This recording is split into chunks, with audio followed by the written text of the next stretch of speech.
2. 17M. Emily Carter was slammed against the hood of a police cruiser in the parking lot of Redwood Valley Medical Center while still wearing her scrubs. Her hands were yanked behind her back. The cuffs clicked. Officer.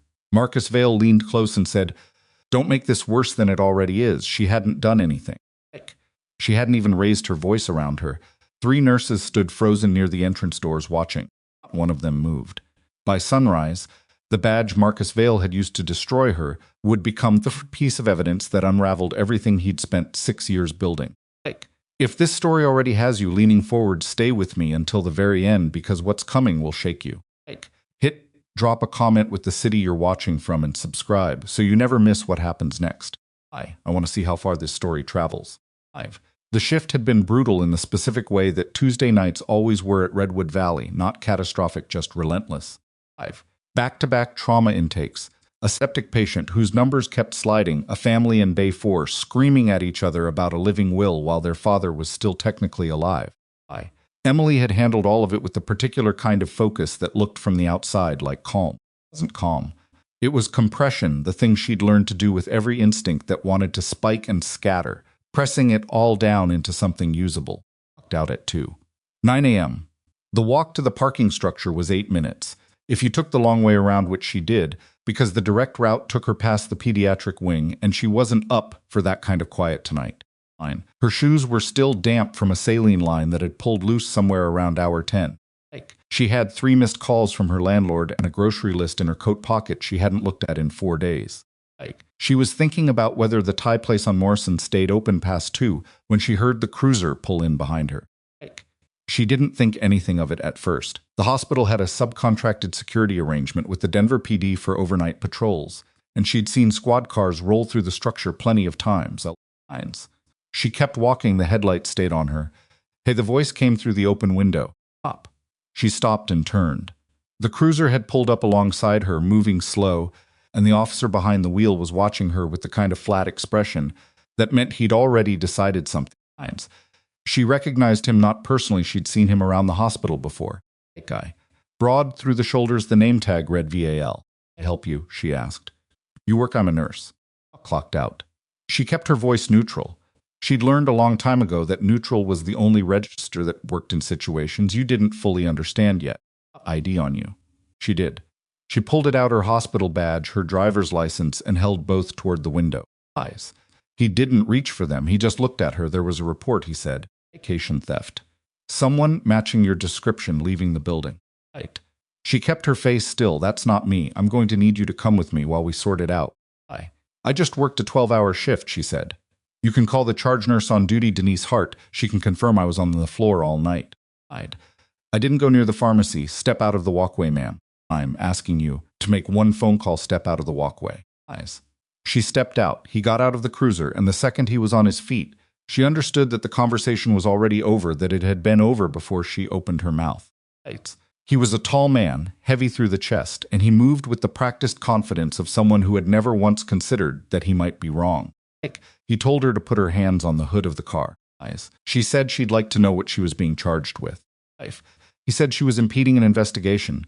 She said she wasn't impeding anything. She was standing in a parking garage. He said her hands on the hood now. She put her hands on the hood. The metal was cold. She could see the outside of the structure's second level above her, the concrete stained with watermarks, a length of caution tape blowing near the stairwell door. She heard him unclip the cuffs. She heard the ratchet of them closing around her wrists, first left then right, tighter than they needed to be. Someone made a sound behind her. She glanced back and saw 2 nurses who'd been walking to their cars standing 20 feet away, both of them frozen. "This is a mistake," Emily said, not loud. She wasn't going to give him a reason to escalate. "Tell it to the sergeant," Vale said, and steered her toward the back door of the cruiser. She got in, the door closed. Through the window she watched one of the nurses, a younger woman she vaguely recognized from the 3rd floor, pull out her phone. Emily couldn't tell if she was calling someone or filming. Either way, it was the first useful thing that had happened in the last 4 minutes. The processing room at District 4 smelled like burnt coffee and old carpet.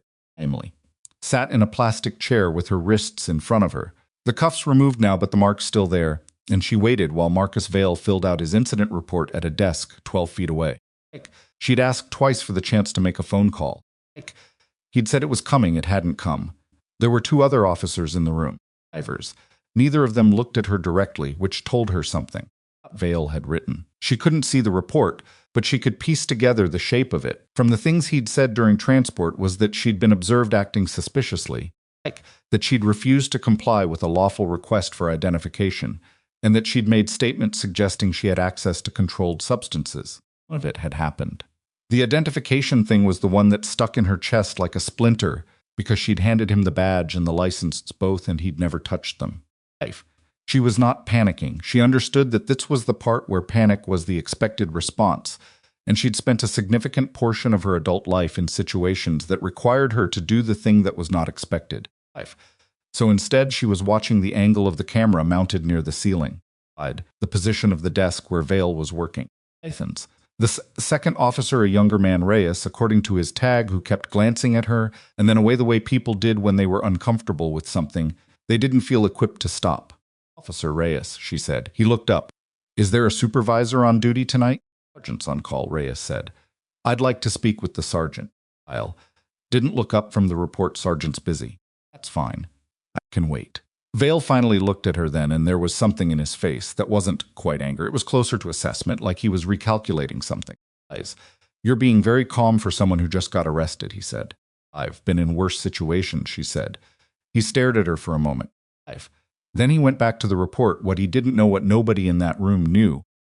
Because she'd made a point over the last 4 years of not advertising. It was that Emily Carter had spent 8 years before nursing school doing something considerably more intense than hospital work. She'd joined the Army at 20, gone through combat medic training at Fort Sam Houston, been attached to a special operations support unit that operated in places where the official answer was that American troops weren't operating. She'd kept people alive in conditions that would have been unrecognizable to anyone in this processing room. She'd been shot at, she'd been in vehicles that flipped. She'd worked on a man's open chest cavity during a firefight with a headlamp and a pair of hands that couldn't shake because shaking wasn't an option. She'd separated from the Army quietly 4 years ago and come to Denver for reasons she didn't discuss and enrolled in an accelerated nursing program and built a life that was deliberately small and deliberately low profile. She had no social media presence. She didn't talk about her service. She'd told maybe 3 people in the city what her background was, and one of them was her therapist. She had not expected any of it to matter again. She was beginning to think it might. At 3:40 a.m., the station got loud. It started as a voice on the radio, clipped urgent, the kind of transmission that made the 2 younger officers in the room sit up straighter without knowing why. Second in voice, then dispatch cutting across both of them with the kind of language that meant somebody important was hurt, and the usual channels weren't covering it. Kyle stood up. Reyes was already moving toward the hallway, and he waited. The door to the processing room opened, and a woman in her 40s came through. Dark hair. No uniform, a lanyard with a federal ID that Emily clocked without being obvious about it. The woman looked at Vale's empty desk, then looked at Emily. Are you the nurse from Redwood Valley? I am, Emily said. What's your name? Emily Carter. The woman's expression shifted by some fraction of a degree. She said and went back out. Emily waited. Through the door, which hadn't closed all the way. She could hear pieces of what was happening, something about a convoy, something about a casualty. The word special operations used twice in 15 seconds. She kept her face still and her hands in her lap and listened to the shape of it. At 3:52 a.m., the door opened again, and this time it wasn't the woman with the lanyard. It was a man in military dress who moved like someone whose joints had been damaged and repaired more than once. And behind him, 2 more in civilian clothes that weren't fooling anyone. Behind them, a figure in a wheelchair being pushed by a medic who looked like he hadn't slept in 2 days. The man in front stopped when he saw Emily. She stood up. He said. His voice was different than she remembered, rougher, lower, but the face was the same. A scar along the jaw that hadn't been there before. Under Riker, she said. The room behind him had gone completely silent. Daniel Riker was the commanding officer of a special operations unit, whose name she'd spent 4 years not saying out loud. She'd been attached to his team for 11 months. She had kept 3 of his people alive in the field under circumstances that were still classified. Last time she'd seen him, she'd been boarding a transport at a forward operating base, while he stood on the tarmac, looking like a man who'd just lost something he didn't know how to name. He looked at her wrists at the marks where the cuffs had been. What happened? He asked. Misunderstanding, she said. because that was the word she'd been using in her head, even if she didn't believe it. Riker looked at the empty chair where Vale had been sitting, and then at Reyes, who was standing in the doorway with the expression of a man who was rapidly revising his understanding of the last 2 hours. Who arrested her? Riker asked. Nobody answered immediately. I'll ask one more time, Riker said. Marcus Vale came back into the processing room at Forfora, looking like a man who'd been told to return to his desk without being told why, and he stopped completely when he saw what was in the room. 3 special operations personnel, one of them in a wheelchair, a federal agent. His sergeant, who had apparently materialized from wherever sergeants went at 4 in the morning, standing near the back wall with his arms crossed, and an expression that conveyed absolutely nothing good. And the woman he'd arrested sitting in the plastic chair like she'd been there all night waiting for exactly this moment. Sergeant Vale said, but his voice had gone thin. Sit down, Marcus.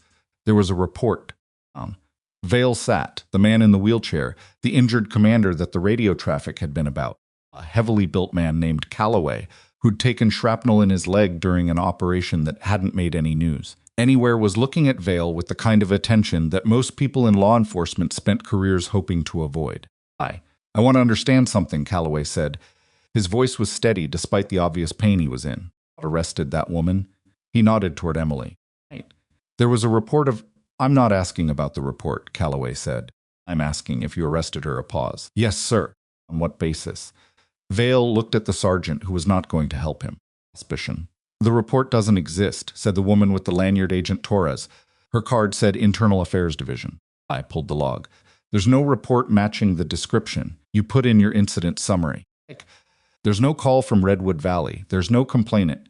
She set a tablet on the desk in front of him. What there is a body camera that was running. I said nothing. Your camera was running, Officer Vale. Off the whole time. The thing about body cameras in the Denver PD's current configuration was that they were supposed to be active for all civilian interactions, and the footage was supposed to upload automatically to a secure server at the end of each shift. Had been flagged twice in the last 18 months for footage gaps incidents where his camera had allegedly malfunctioned at inconvenient times. Either through carelessness or something else. It had run the whole way through. Emily had known the camera was on. She'd seen the indicator light when he first got out of the cruiser.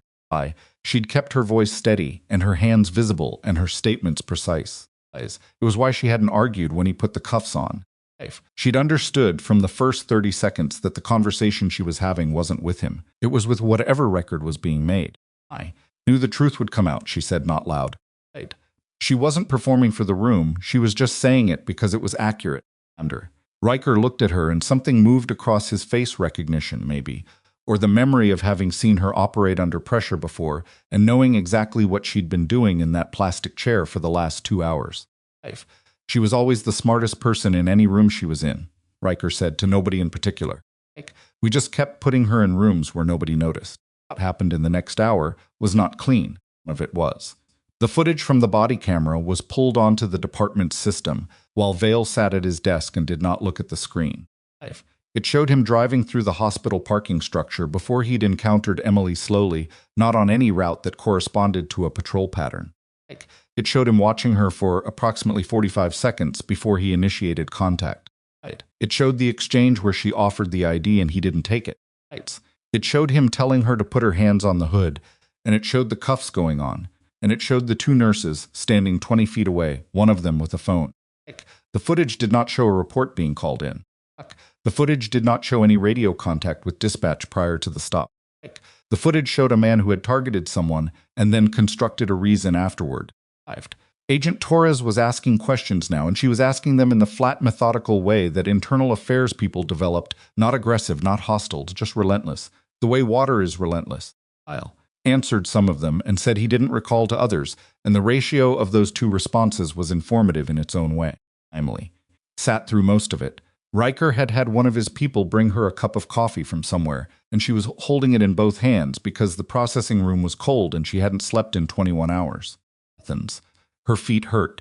She was thinking about the Thai place on Morrison again, which was probably closed now, and about the septic patient from Bay 4, whose numbers had been sliding when she clocked out. Riker pulled a chair over and sat across from her, elbows on his knees. close. He looked like a man who'd been through a lot of things and was still sorting out which ones had cost him the most. Are you all right? I'm fine, she said. You should have called someone. I didn't have a phone. They had my phone before, he said. Before any of this, I was managing. I can see that, he paused. Calloway said, they've been trying to locate you for 8 months. There are things we needed to close out. Records. Commendations. I don't need commendations. I know you don't need them. He leaned back slightly. Right. That's not really the point. She looked down at the coffee cup. The commendations were a thing she'd walked away from deliberately, a decision she'd made on the transport out of the forward operating base. While Riker stood on the tarmac, a decision that was about what she wanted her life to look like, and not about anything else. She'd wanted to be a nurse in a city where nobody knew what she'd done or who she'd been. Wanted to be ordinary. She'd been pretty good at it for 4 years. He targeted her before the room shifted. Was standing near the wall, and he'd said it quietly, but everyone heard it. He looked at Vale and then at the sergeant and then at Torres. There was a woman, Reyes said, about 3 months ago. He stopped her in the same structure. I drove her home. He told me to stay quiet about it. Vale's head came up. She was a pharmacy tech, Ray. He said the same thing. Medication theft report, there wasn't. The silence after that was a particular kind of silence, the kind that something had shifted, and the shape of the evening had just gotten considerably larger than a single bad arrest. Torres looked at Reyes for a long moment, then wrote something on the notepad she was carrying. I'm going to need a formal statement from you, she said. No, Reyes said. I should have said something 3 months ago. And Emily set down the coffee cup. She was very tired. She was also thinking and had been thinking. Since Reyes said the pharmacy tech's name about a woman she'd passed the hospital parking structure approximately 4 months ago, who'd been crying in her car alone at 7 in the morning, whom Emily had approached, and who'd said she was fine and driven away before Emily could say anything else. She hadn't known the woman's name. She didn't know if it was the same person. But the specific texture of that memory was sitting in her chest now, like something that deserved attention. How many, she asked. Torres looked at her. How many people has he done this to? Emily asked. Torres didn't answer right away. Which was, in its own way, an answer. Through the window of the processing room, the sky outside was beginning to lighten, not sunrise yet, but that particular shade of dark blue that meant it was coming. Emily watched it for a moment. Somewhere in the building, she could hear Calloway's medic asking about the nearest hospital that could handle the leg properly, and someone giving directions to Redwood Valley, and the name of the trauma attending on duty. She knew that attending. She'd worked 3 shifts with him last week. She almost said something about the specific irony of it. Then she didn't, because the moment wasn't really about irony. It was about the thing that was beginning to unz in the records, and the footage, and Reyes's statement. The thing that Vale had built over however many years he'd been doing this, and the fact that it was coming apart now in a room that smelled like burnt coffee because he'd arrested the wrong person on a Tuesday night. Vale was looking at his hands. The sergeant was on the phone with someone talking low and fast, and whatever he was saying, his expression had the particular quality of a man who was beginning to understand that the problem in front of him was substantially larger than a single officer. Torres closed her notepad and looked at Emily. We're going to need your full statement, she said. No, Emily said. I've been ready to give it since 3:45. Outside, the sky kept shifting. The dark blue was already going softer at the edges, and somewhere on the other side of the window, Denver was starting to up traffic, beginning to build on the highway interchange. She could just barely hear a delivery truck somewhere, the ordinary machinery of a city that had no idea what had happened in a parking structure at 217A, and what it had already set in motion. Emily picked the coffee cup back up. It was cold now. She drank it anyway. The formal statement took 2 hours. Torres was thorough, not unkind. But thorough, the kind of thorough that left no gaps, because gaps were where bad outcomes lived. Emily answered every question precisely, with the dates and times she'd tracked in her head during those hours in the plastic chair.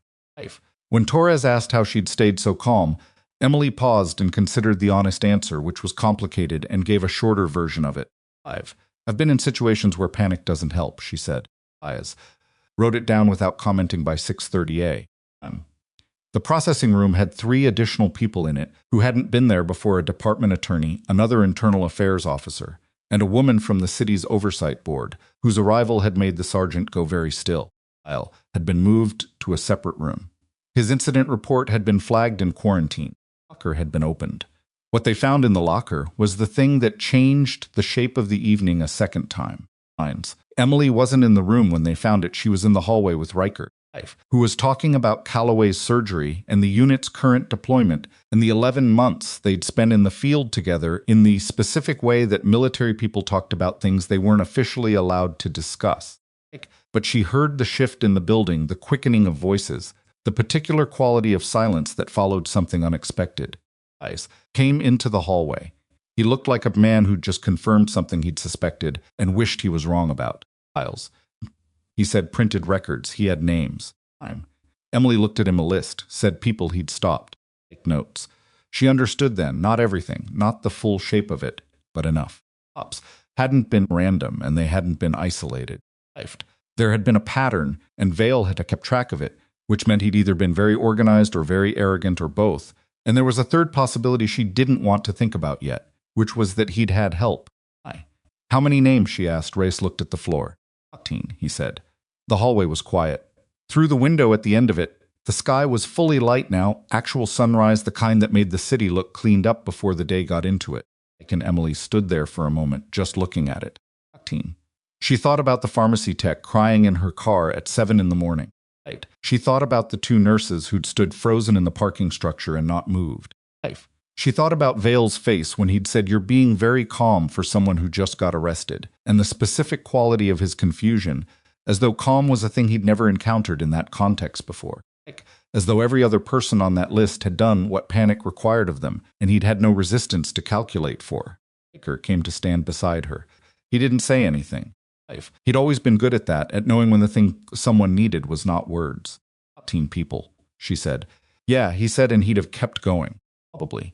She exhaled. The sunrise was doing something orange over the tops of the buildings to the east, and she was 21 hours into a shift that had technically ended at 9 a.m., and somewhere in another room Marcus Vale was sitting with the department attorney and whatever remained of the story he'd been telling about himself for 6 years. "Under," she said. "Yeah. I'm going to need a ride home." Almost smiled. "Yeah," he said. "I think we can manage that." Before he could say anything else, Torres appeared at the end of the hallway with her notepad and her flat, relentless expression, and behind her the woman from the oversight board, and behind her the sergeant, who now looked like a man carrying something he hadn't agreed to carry. Torres said. Emily turned. "We found something in the files," Torres said. "Of the names on the list. There's a flag in the system indicating the complaint was closed after she withdrew it. The withdrawal is dated 3 weeks after Vale stopped her." Torres paused. "The withdrawal was processed by a supervisor. We're trying to confirm who signed off." Emily looked at her. "We think Vale wasn't working alone," Torres said. The hallway felt very still. Outside the window, the sunrise had finished doing its orange thing and was settling into ordinary morning light. The kind that showed everything exactly as it was: the dirt on the window, the water stain on the wall, the exhausted faces of the people standing in a government building at 7 in the morning, trying to figure out how deep a thing went. Emily Carter put her hands in the pockets of her scrubs, still damp, still smelling faintly of the saline line that had pulled loose somewhere around hour 10, and looked at Torres and said the only thing there was to say. "Then we keep going." She said it's at 7 p.m. And the words landed in the hallway, like something dropped from a height, and Emily stood there for a moment, just letting them settle before she responded. "Then we keep going," she said. Torres nodded once, like she'd been expecting exactly that answer, and turned back toward the room where the files were. Emily followed her. She didn't look at Riker as she passed him, but she heard him fall into step behind her without being asked, which was the kind of thing he had always done, not leading, not directing. Just present in the particular way that made difficult rooms slightly less difficult. The room they entered was a conference space that the department used for shift briefings. Currently occupied by 2A officers and a tech specialist who'd been called in early and was working through a laptop with the focused misery of someone doing important things on insufficient sleep. Files from Vale's locker were laid out across the table, not originals. Those had already been bagged, but photographs of each page, taken in sequence, printed and arranged, so the whole picture was visible at once. Emily stood at the edge of the table and looked. 14 names. Had a date, a location, all within a 3-mile radius of Redwood Valley Medical Center, and a short notation in Vale's handwriting that used a consistent shorthand she couldn't immediately decode. Some had a check mark. Some had a small asterisk. 3 had both. At the bottom of the last page below the 14th name was a set of initials in a different pen R. She looked at Torres RD, she said, "We're working on it." "It's a different pen," I noticed. Torres said, "It's also a different date. The ink composition is slightly different from the surrounding entries." Was added later. "So someone else came back to this document," Emily said. Vale brought it to someone, and that person added their initials.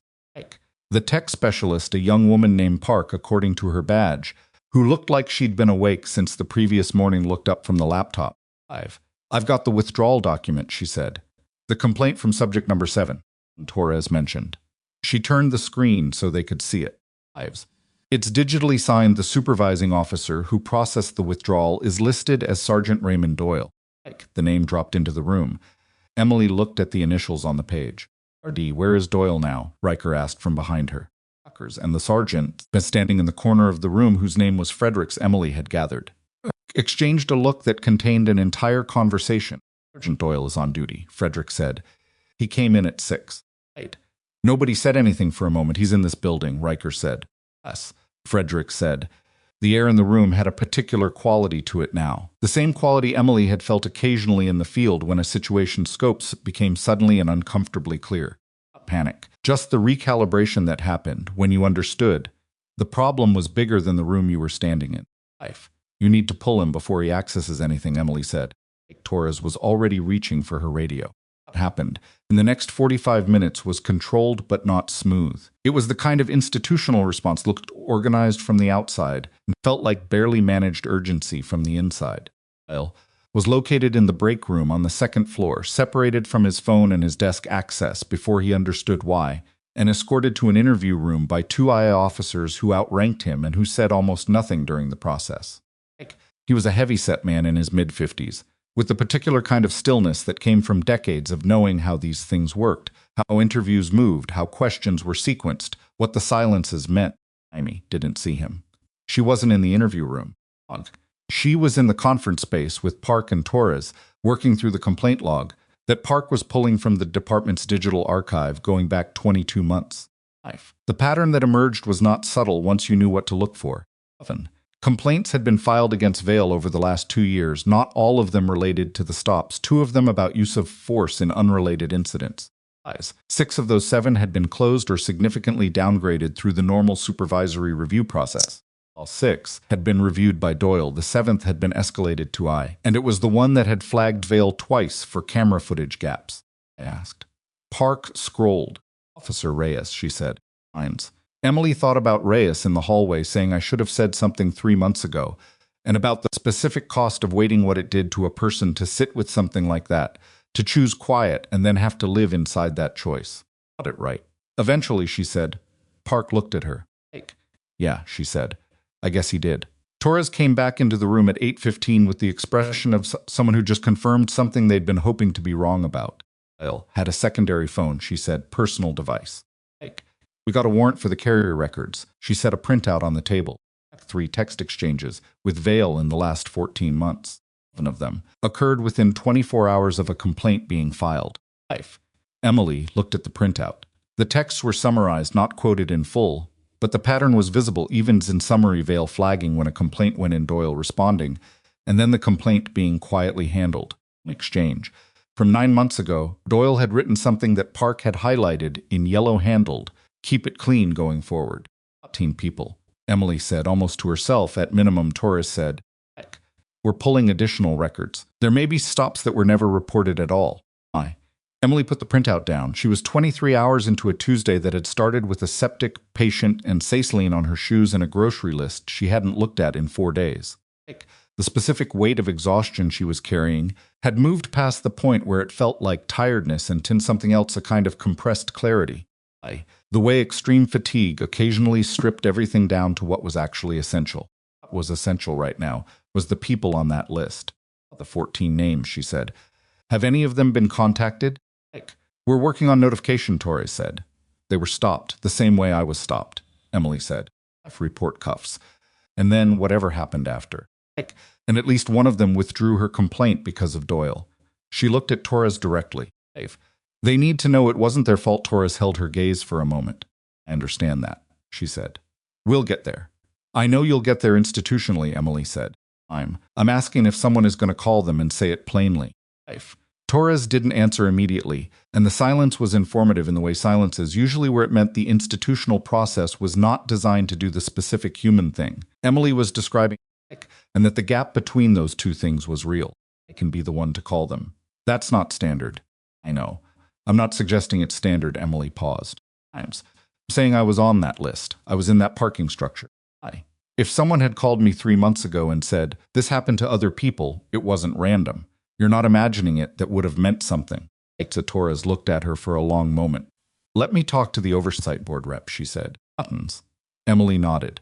That was enough time ago. That let me talk to someone was not the same as no. Baker found her at 8:45 in the hallway outside the conference room, leaning against the wall with her eyes closed, not sleeping, just resting them against the fluorescent light that had been pressing on her skull for the last hour. He handed her something wrapped in paper, a breakfast sandwich from the vending alcove down the hall, warm enough that it had clearly been in the machine's heating tray for a while. You don't have to stay, he said. I know we've got people who can handle the documentation from here. I know that too. He leaned against the wall beside her. He had a cup of coffee, and he was doing the thing she remembered from the field, the ability to go fully still to conserve energy without appearing to disengage, which was a skill that only looked effortless once you'd worked at it for years. Always in surgery. They said, a few hours. He'll be fine, good. He was asking about you before they took him in. She opened her eyes, asking whether you were going to be all right. Riker paused. I told him. Yes, she looked at the wrapper in her hands. She was hungry, genuinely deeply hungry in the way that happened. After physical stress, the body's insistent reminder that it had requirements that didn't care about the current situation. She unwrapped the sandwich and ate half of it in 2 bites that were not elegant. I almost didn't recognize you, Riker said. She looked at him. I recognized you. I meant the context. Hospital. The last 4 years he turned his coffee cup in his hands. You look different when you're not. He stopped when it's not that.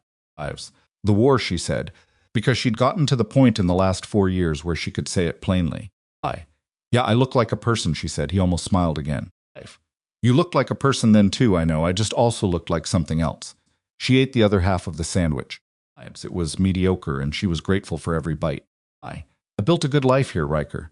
I want you to know that. I wasn't running away. I know I needed something that wasn't that. She gestured vaguely, which he understood because he'd been there and didn't require a more specific description. I needed to do something that kept people alive in a way I could see. Not in pieces, not in the field, just here. Wasn't. In a hospital with corridors and shift schedules and terrible vending machine food. He was quiet for a moment. You're good at it, he said. Nursing. Reyes told me some of the staff talked about you. On the way here, she looked at him. He called Denise Hart, charge nurse. Asked about you for the record, Riker paused. She said, and I'm quoting, Emily Carter is the person I want in the room when everything is going wrong. Emily didn't say anything to that. She folded the paper the sandwich had been in and held it. Recommendations. Riker said. Riker, I'm not going to push. I'm just saying there are people who know what you did. Nothing's who you were. And the fact that you walked away from it doesn't change the record. I know it doesn't. And the record is going to be relevant now, he said. Because of this. Because of what happened tonight and what's coming out of it. She understood what he was saying, that the investigation's scope and Doyle's involvement and the 14 names and whatever else was still below the surface would all generate a story. The story would require a person at its center. That she was, whether she'd chosen it or not, that person. She'd spent 4 years building a life designed not being the person at the center of a story. I know, she said. Do you want me to stay, he asked. For whatever the next part of this is, she thought about it honestly. Another hour, she said. And then I need you to go take care of your people. He said. The next escalation came at 9:22 a.m. And it came from an unexpected direction. Park appeared in the hallway with the look of someone carrying something hot. The security footage from the hospital, she said. Wood Valley. Torres requested it from their system as part of the documentation package. She looked at Emily. Their system keeps 90 days of footage. We pulled the parking structure archive and ran a search for Vale's cruiser. She paused. He's been in that structure 17 times in the last 90 days. Emily looked at her. He's not on any patrol route that covers that area, Park said. The district boundary puts Redwood Valley outside his normal zone. He'd have to cross into another unit's coverage to get there. So he was going there specifically, Emily said every time in the overnight window. Between 1 a.m. and 3:30 a.m. Park looked at her notes. Out of 17 visits, we can see him conducting stops in 4 of them. Other 13, he circled the structure and left. 9. Riker said from behind Emily, and the word was flat and accurate, and nobody in the hallway disagreed with it. Emily thought about the structure, the way it was laid out, the long approach, ramps, the lower levels with poor sight lines from the street, the exit lanes that funneled outbound traffic into a single choke point. She'd parked there for 4 years. She'd walked through it hundreds of times. She'd never once thought about it as a place that could be used that way. Pull the full 90 days, she said, all 17 visits. And get the HR records for who was working nursing and support staff overnight shifts during those windows. She looked at Park. I want to know if any of the people on his list also worked overnight at Redwood Valley. If he was selecting targets from the hospital specifically. Park looked at Torres, who'd appeared at the end of the hallway. What Torres said. The picture that assembled itself over the following 90 minutes was not the picture anyone had started the morning expecting to find. Kyle had not been picking random targets in a random parking structure. Of the 14 names on his list, 9 of them were Redwood Valley Medical Center employees. The other 5 were from 2 nearby businesses, a 24-hour pharmacy and a cleaning service that operated out of the same commercial block. All of them worked overnight or early morning shifts. All of them were women. The pattern wasn't about medication theft. The original cover story, Controlled Substances, Pharmacy Access Nurses with Opportunity, was a pretext that worked precisely because it was plausible enough not to be immediately questioned. Healthcare workers handled medications. A report of suspected theft against a nurse or pharmacy tech had enough surface logic that a supervisor could process the paperwork without looking too hard at what was underneath it. What was underneath it was simpler and uglier than that. He had access to a structure where women worked late and left alone. He had a badge and a process that turned his word into documentation and their word into an obstacle. And he had Doyle, who had the authority to make the obstacles disappear. Emily sat with this for a long time in the conference room. After Torres had walked her through the full picture, Park cross-referenced the dates, and Frederick stood in the corner looking like a man whose building was on fire, and he was only now understanding that he'd smelled smoke for months. Wasn't angry in the way that showed not loud, not hot. She was angry in the quiet way, the way that settled into the chest and stayed there, that she'd learned to work with rather than around. She'd felt it before, she knew what to do with it, which was the same thing she did with everything, compress it into something usable. Supervisor, who processed the compliant withdrawals, she said. Was he the only one so far, Torres said. And Vale's camera gaps, the 2 prior incidents that were flagged. Reviewed at Doyle's level, both closed. So Doyle wasn't just covering for him, Emily said. He was the infrastructure. Torres looked at her. Doyle. The complaints go somewhere, Emily said. Without the withdrawals, the pattern becomes visible earlier. He needed someone inside the process. That's not incidental. That's the architecture. Fredericks made a sound that wasn't quite a word. How long has Doyle supervised Vale's district? Emily asked. Fredericks looked at the wall. 6 years, he said. The room's quiet, same time period as the camera gaps, Emily said. Yes, Torres said. Emily stood up. She'd been sitting for the better part of 2 hours, and her body had the stiff, reluctant quality of something that had been running too long and was now being asked to keep going. Her feet still hurt. She was fairly sure she'd been awake for close to 24 hours at this point, and the math on that was not improving. I want to be clear about something, she said. She was looking at Torres, but she was aware of everyone else in the room. I was. Target number 15. Whatever happened to the other 14 people? The fear, the humiliation, the having their word dismissed? The one woman who withdrew her complaint because the system she tried to use turned around and worked against her. All of that happened first. I was just the one where it went sideways. I understand that, Torres said. I'm not the victim here, Emily said. I mean, I'm a victim, but I'm also the person in this room who got lucky. Because I happened to be the one he tried it on when 3 special operations officers showed up looking for me.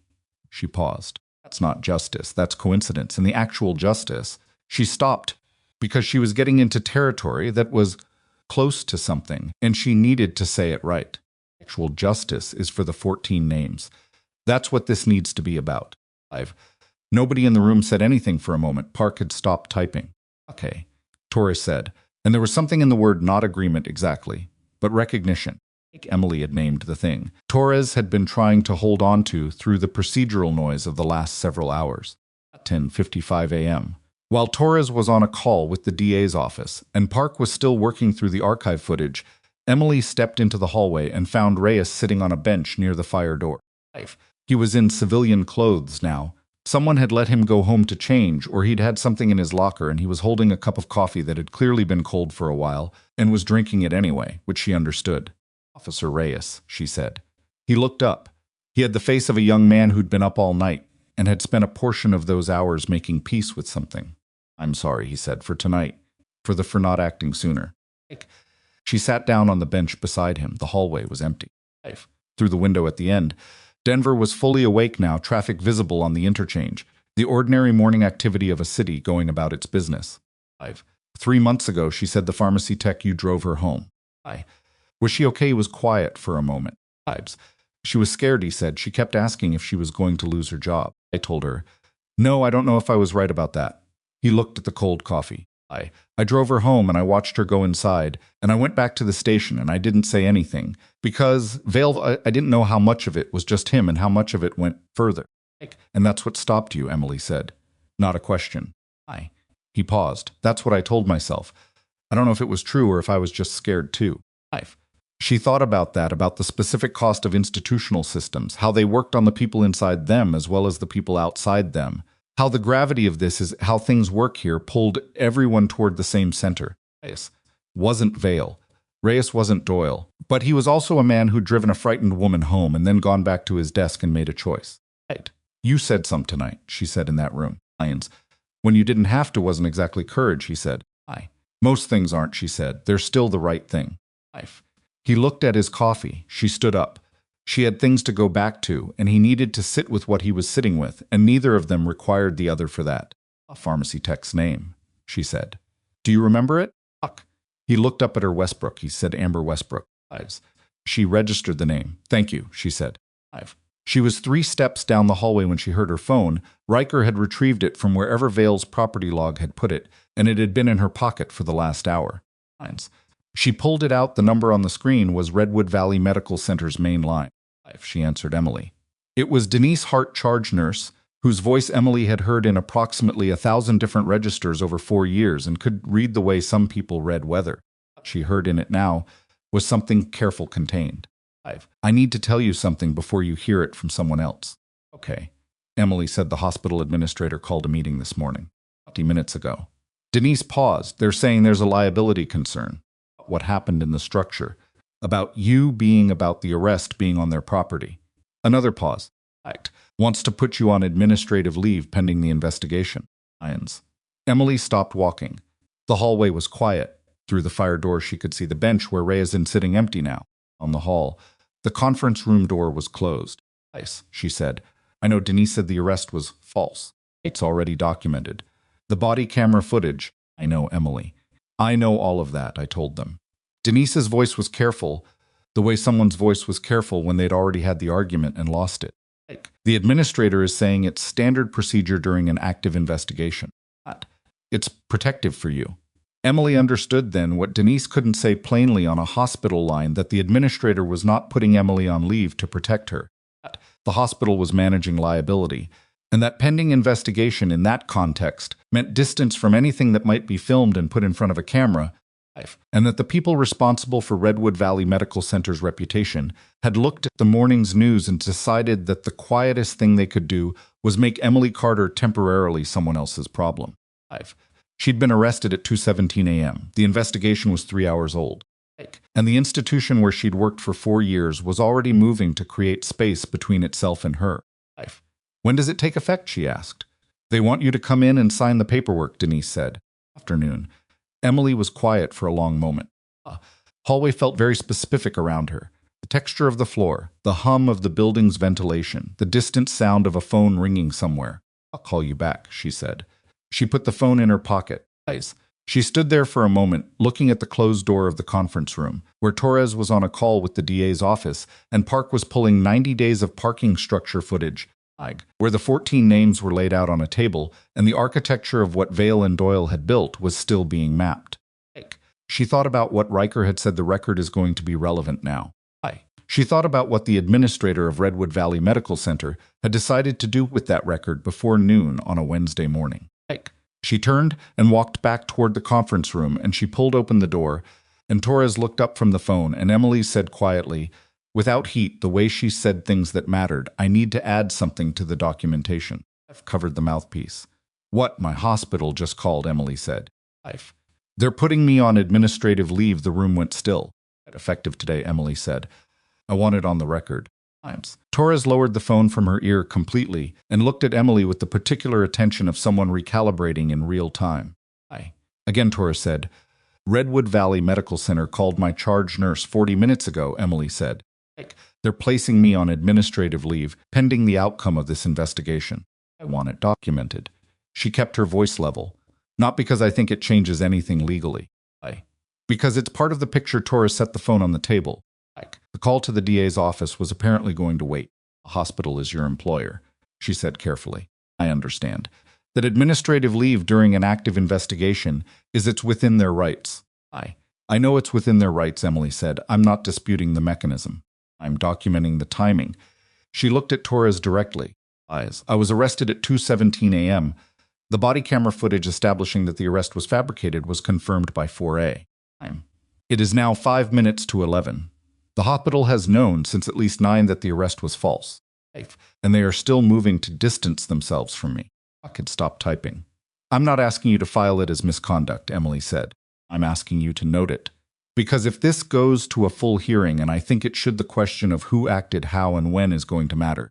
Eyes picked up a pen. She wrote something on her notepad. She didn't read it back to Emily, which meant it was precisely what Emily had said. Torres said. Emily sat back down. The chair was still uncomfortable. She was still tired. None of that had changed, and she didn't expect it to. What she was thinking about, underneath all of it, was a woman named Amber Westbrook, who had filed a complaint and then withdrawn it, and whether Westbrook was at work right now or at home, and whether she'd turned on the news this morning, and what it would mean to her in the specific bodily way, that things meant something when they'd happened to you, to learn that she hadn't been alone. The DA's office on in person at 11:30. His name was Garrett Foss, and he was the kind of attorney who arrived places with a legal pad already open and a pen already in his hand, which Emily recognized as a signal that he'd been briefed on the drive over and was running a calculation about timelines. He was not unfriendly. He was also not particularly interested in how Emily was doing, which she understood his job was the case, not the person. He sat down across from Torres and opened with the question that had been sitting in the room since 9 a.m. Without anyone saying it plainly. "How far does Doyle's involvement go?" he asked. "We're still mapping it," Torres said. "Give me what you have." Just walked him through it. The complaint log, the withdrawal, the 43 text exchanges, the R initials, and a different pen on the bottom of Vale's list. Wrote things down and asked clarifying questions that were precise and narrow, the kind that built toward a specific argument rather than a general understanding.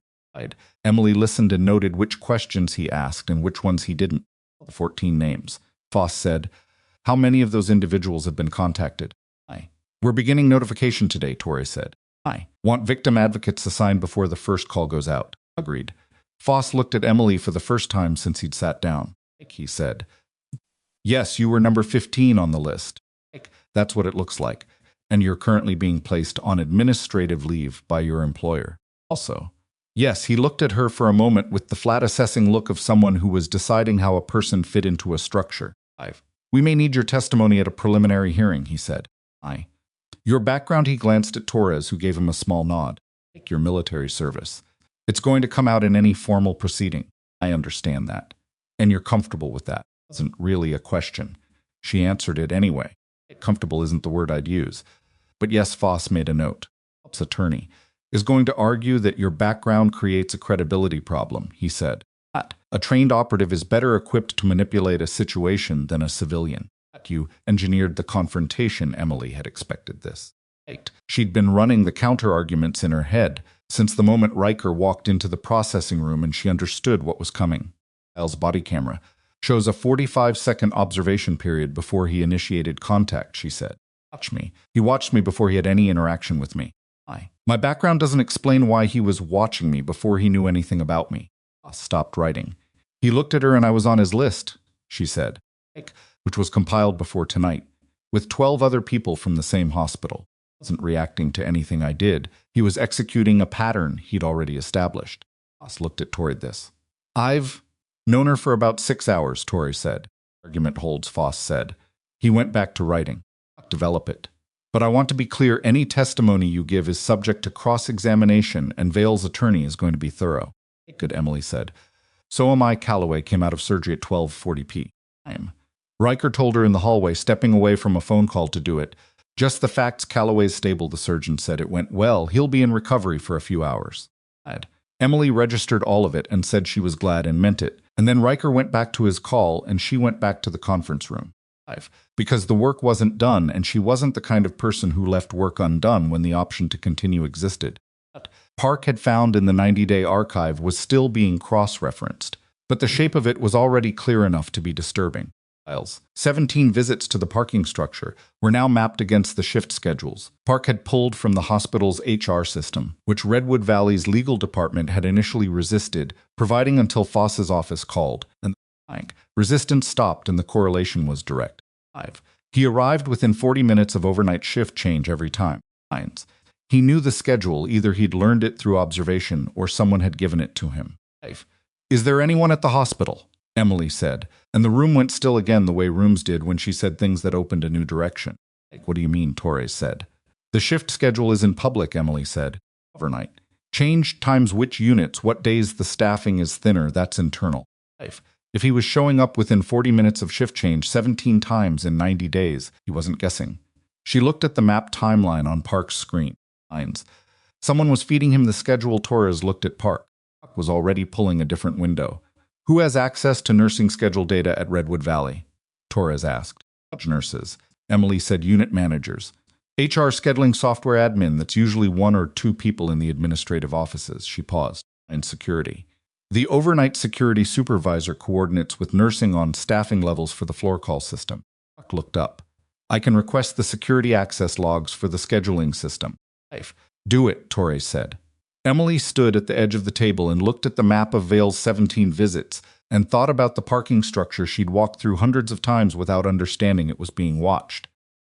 She thought about the specific texture of that knowledge, not fear exactly, but something adjacent to it. The retrospective understanding that a place you'd treated as ordinary had been ordinary in the wrong direction. If there's someone at the hospital, she said, that changes the leave situation. Eyes looked at her. If the person who fed Vale the schedule is still working there, Emily said. And if the hospital administration knows about this investigation and decided this morning to put me on leave rather than to ask hard questions about their own access logs, she stopped. I want that noted too. Torres wrote it down without being asked. A thing that broke open at 1:15 p.m. was not what any of them had been looking for. Park had been running a background check on the names that appeared in the complaint log standard procedure, building the evidentiary record, and had pulled Doyle's full service history as part of the documentation. What she found in it was a transfer record from 7 years ago. Doyle had been moved from his previous district, following an internal review of a complaint that had been sustained against him. The complaint was about evidence handling. It had been sustained at the district level, and then the disciplinary outcome, which should have been on his record, was listed as modified upon appeal. Modified. To what Torres asked scrolled a written reprimand, she said, which was then expunged after 24 months of clean service. So he had a sustained complaint for evidence handling, Torres said, and the outcome was erased. And he was transferred rather than terminated, Parks had said. And the transfer put him in a supervisory role. The room was quiet in the specific way it got when a thing that should have been caught years ago was confirmed to have not been caught. Who approved the transfer? Foss asked. He'd been on a phone call in the corner and had apparently been listening. Kirk looked at the screen. She looked at it for long enough that Torres said her name. The transfer was approved by Deputy Chief Warren Aldis, Park said. Currently the second-ranking officer in the Denver PD. The name went into the room like a temperature drop. Emily looked at Torres. Torres looked at Foss. Foss had his pen in his hand, and he wasn't writing anything. He was looking at the wall with the expression of a man whose calculation had just gotten substantially more complex. Aldis, Torres said. Yes, Park said Warren. Aldis approved the transfer that put Doyle in a position where he could protect Vale. Torres said, 7 years ago. Yes, Foss put the pen down. He picked up his phone and walked to the corner of the room and made a call, and the conversation was short and low. And when he came back, his expression had not changed, but there was something underneath it that hadn't been there before. I need to make some calls, he said. This goes above District IA. How far above, Torres asked. As far as it needs to, Foss said. File. Anything under Aldis's name yet, and don't share this outside this room. Torres nodded. She looked like a woman who'd started the day expecting a straightforward case of officer misconduct, and was now standing at the edge of something considerably larger, and who was deciding in real time how to be precise and careful rather than reactive. Fine. Emily was thinking about the same thing. Foss was probably thinking about the structural question, the architecture question. If Aldis had moved Doyle 7 years ago and allowed the record to be cleaned, and Doyle had then spent those 7 years providing cover for Vale, then the question wasn't just how many victims there were. The question was how many other Vales there were. How many other structures in how many other districts, with how many other Doyles running cover, and how many other Aldis signatures buried in transfer records from 7 years ago, or 10 years ago, or 15. She didn't say this out loud. It wasn't the moment for it, and it wasn't her case to direct. But she held it the way she'd been holding things all morning, pressing it down into something she could carry without it showing. At 2:30 m. Torres told Emily she should go home. We have what we need from you for today, Torres said. The formal deposition will be scheduled separately. You've been awake for... She looked at her. How long? Back to, Emily said. Go home. The hospital access logs. Is on it. This doesn't require you to be in the room. Emily looked at the table. The files were still laid out. The timeline was still on Park's screen. The names were still there, all 14 of them, plus Ansbrook specifically, which had been sitting in her chest like a splinter, since Reyes said it in the hallway 8 hours ago. I want to be the one to call Amber Westbrook, she said. Torres was quiet for a moment. The victim advocate is assigned. I know. I'm not asking to replace the advocate. I'm asking to make one call before the official notification, so she hears a human voice she didn't have to navigate a system to reach. Emily paused. She withdrew her complaint because the system worked against her. The first thing she hears from this investigation shouldn't be another official process. Held her gaze. The silence had the quality of a decision being made. I'll give you the number. Torres said one call. And you tell her an advocate will be in touch. That's all I'm asking. She made the call from the hallway, standing near the window where she could see the interchange and the traffic and the ordinary Wemdron city that was still mostly unaware. The phone rang 3 times. Hello. The voice was careful. The wariness in it was specific, the kind that came from having had your trust in a process broken. Westbrook. Emily said, My name is Emily Carter. I'm a nurse at Redwood Valley Medical Center. She paused. I was stopped in the parking structure last night by Officer Vale. And I know what happened to you 3 months ago. Silence. I'm not calling from the department, Emily said. I'm calling because I wanted you to hear it from someone who was there, not as a case number, not as a victim notification, just as a person who knows it happened and knows it wasn't your fault. And I wanted you to know that the complaint you withdrew is part of the record now. Your name is part of what's going to be filed. Another silence. Longer. They told me withdrawing it was the safest thing, Westbrook said finally. Her voice was steady, but barely. I know, Emily said. I believed them, I know. And the person who told you that is currently in an interview room. Westbrook made a sound that wasn't quite a word. Emily gave her a moment. There's a victim advocate who's going to call you, Emily said. Her name isn't something I have yet. That information is coming from the DA's office. But she'll be in touch today, and when she calls, I want you to know that you don't have to protect anyone. The process that was supposed to protect you failed, and what you're stepping into now is different. How do you know it's different? Westbrook asked. It was a fair question. Emily didn't insult it with an easy answer. I don't know for certain, she said. But there are people in the room who are doing the right thing right now. And there's more documentation than they can make disappear. She paused. It's the honest version.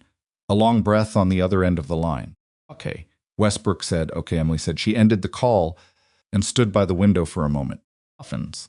The afternoon light on the interchange had gone flat and gray, the kind of February light that looked like the sky was considering its options. She was very tired. She had 32 hours of wakefulness sitting behind her eyes like pressure and the specific ache of a body that had been cold and then warm and then sitting in plastic chairs for too long. She was also, in some way she didn't have a clean word for all right. Fine was a word she used when people needed a short answer. But all right, the day had been what it had been, and she'd been what she needed to be inside it.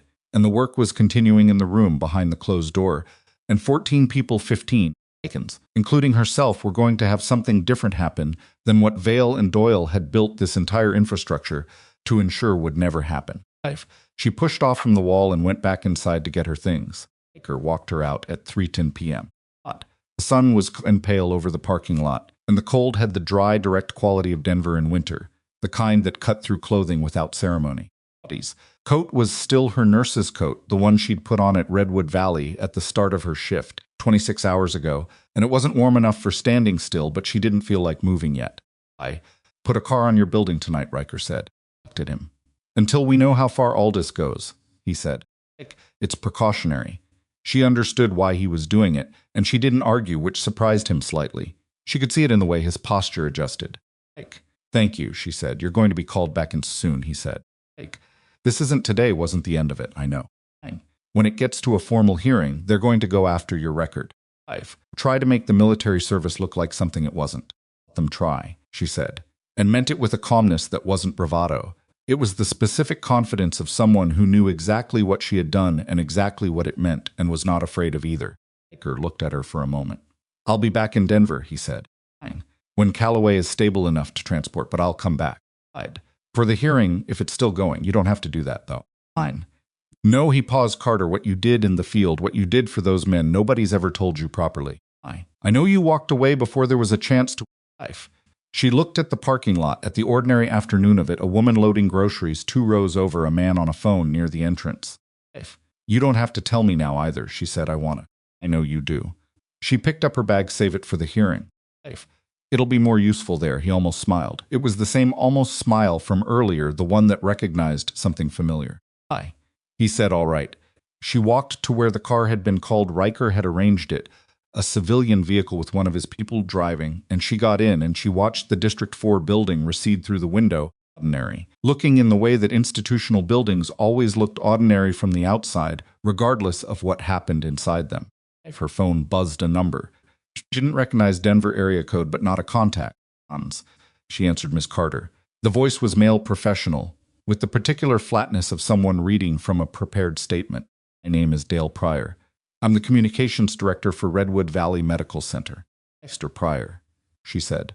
"I'm calling to let you know that Administrator Holt has scheduled a meeting for tomorrow morning at 9 a.m. to discuss your employment status. We'd like you to attend in person." A pause. "We also want to make you aware that a reporter from the Denver Courier has made inquiries to the hospital's communications office regarding last night's incident." And Emily looked out the window at the gray February sky. "What kind of inquiries?" "They have footage," Pryor said, "from a bystander's phone, taken in the parking structure." She thought about the nurse on the 3rd floor who'd pulled out her phone. She'd thought at the time the woman might be calling someone. She'd also thought she might be filming. "The footage shows the arrest," Pryor said. "It will run in the morning edition. We wanted to prepare you." Emily was quiet for a moment. She was thinking about the 14 names and the hospital's access logs and the scheduling information that had been fed to Vale, and about Deputy Chief Warren Aldis's signature on a 7-year-old transfer record, and about what a story in the Denver Courier in the morning edition would do to all of the careful, precise work Torres and Foss and Park were doing to build something that couldn't be dismantled. Would accelerate everything. That was the thing about public pressure. It moved timelines, collapsed processes that were designed to be slow, forced hands that had been waiting to see which way things settled. "Thank you for letting me know," she said. She ended the call. The car was on the highway now, and Denver was doing its late afternoon thing around her. The mountains visible to the west in the clear winter air, the light going orange at the edges. She pulled up Torres' number and typed "Reporter from Courier, has bystander footage." In morning edition. She sent it and put the phone in her lap. "I came back in a minute. I know. We saw it an hour ago. It changes the timeline. Come back in tomorrow at 7. Emily read the text. She looked at the mountains. She thought about the hospital meeting at 9 a.m. and the Courier story in the morning edition and Torres' 7 a.m. briefing, and about the fact that all 3 of those things were going to happen in the same 12-hour window, and that by tomorrow afternoon, the shape of this would be entirely different from what it was right now. She thought about Doyle in the interview room and Vale in a separate room down the hall, and Warren Aldis currently at his desk on the 2nd floor of the Denver PD's Central Command building. Apparently unaware that his 7-year-old signature was sitting in a conference room in District 4 on a printed page that Park had photographed 3 times from different angles to ensure the documentation was unambiguous. She thought about the 14 names. She put the phone away and watched the city move past the window and did the thing she'd learned to do when the next part wasn't here yet. She let it be not here yet. She'd sleep, she'd eat something that wasn't from a vending machine. She'd be back in a room at 7 a.m., and whatever the morning brought, the way she was always ready, not because she had no fear, but because fear was not, and had never been the thing in charge. The car turned off the highway. Her building came into view, a plain mid-rise on a quiet block, the kind of place designed to be overlooked, which had always been exactly what she wanted from it. She saw the vehicle Riker had put on the block without difficulty, a dark sedan engine running, parked in sight lines to both the entrance and the street. She didn't acknowledge it. She got out of the car, went inside, and climbed the stairs because the elevator was slow and she was impatient with slow things today. Apartment was exactly how she'd left it 27 hours ago, on the hook. Grocery list on the counter. 3 missed calls from her landlord on the phone. She'd been too busy to return. Everything in its place, ordinary, the specific small life she'd built and wanted. She put her bag down, she filled a glass of water and drank all of it, standing at the kitchen sink. She looked at the grocery list, her phone buzzed again. This time the number was different. Not Torres, not Riker, not the hospital's communications director.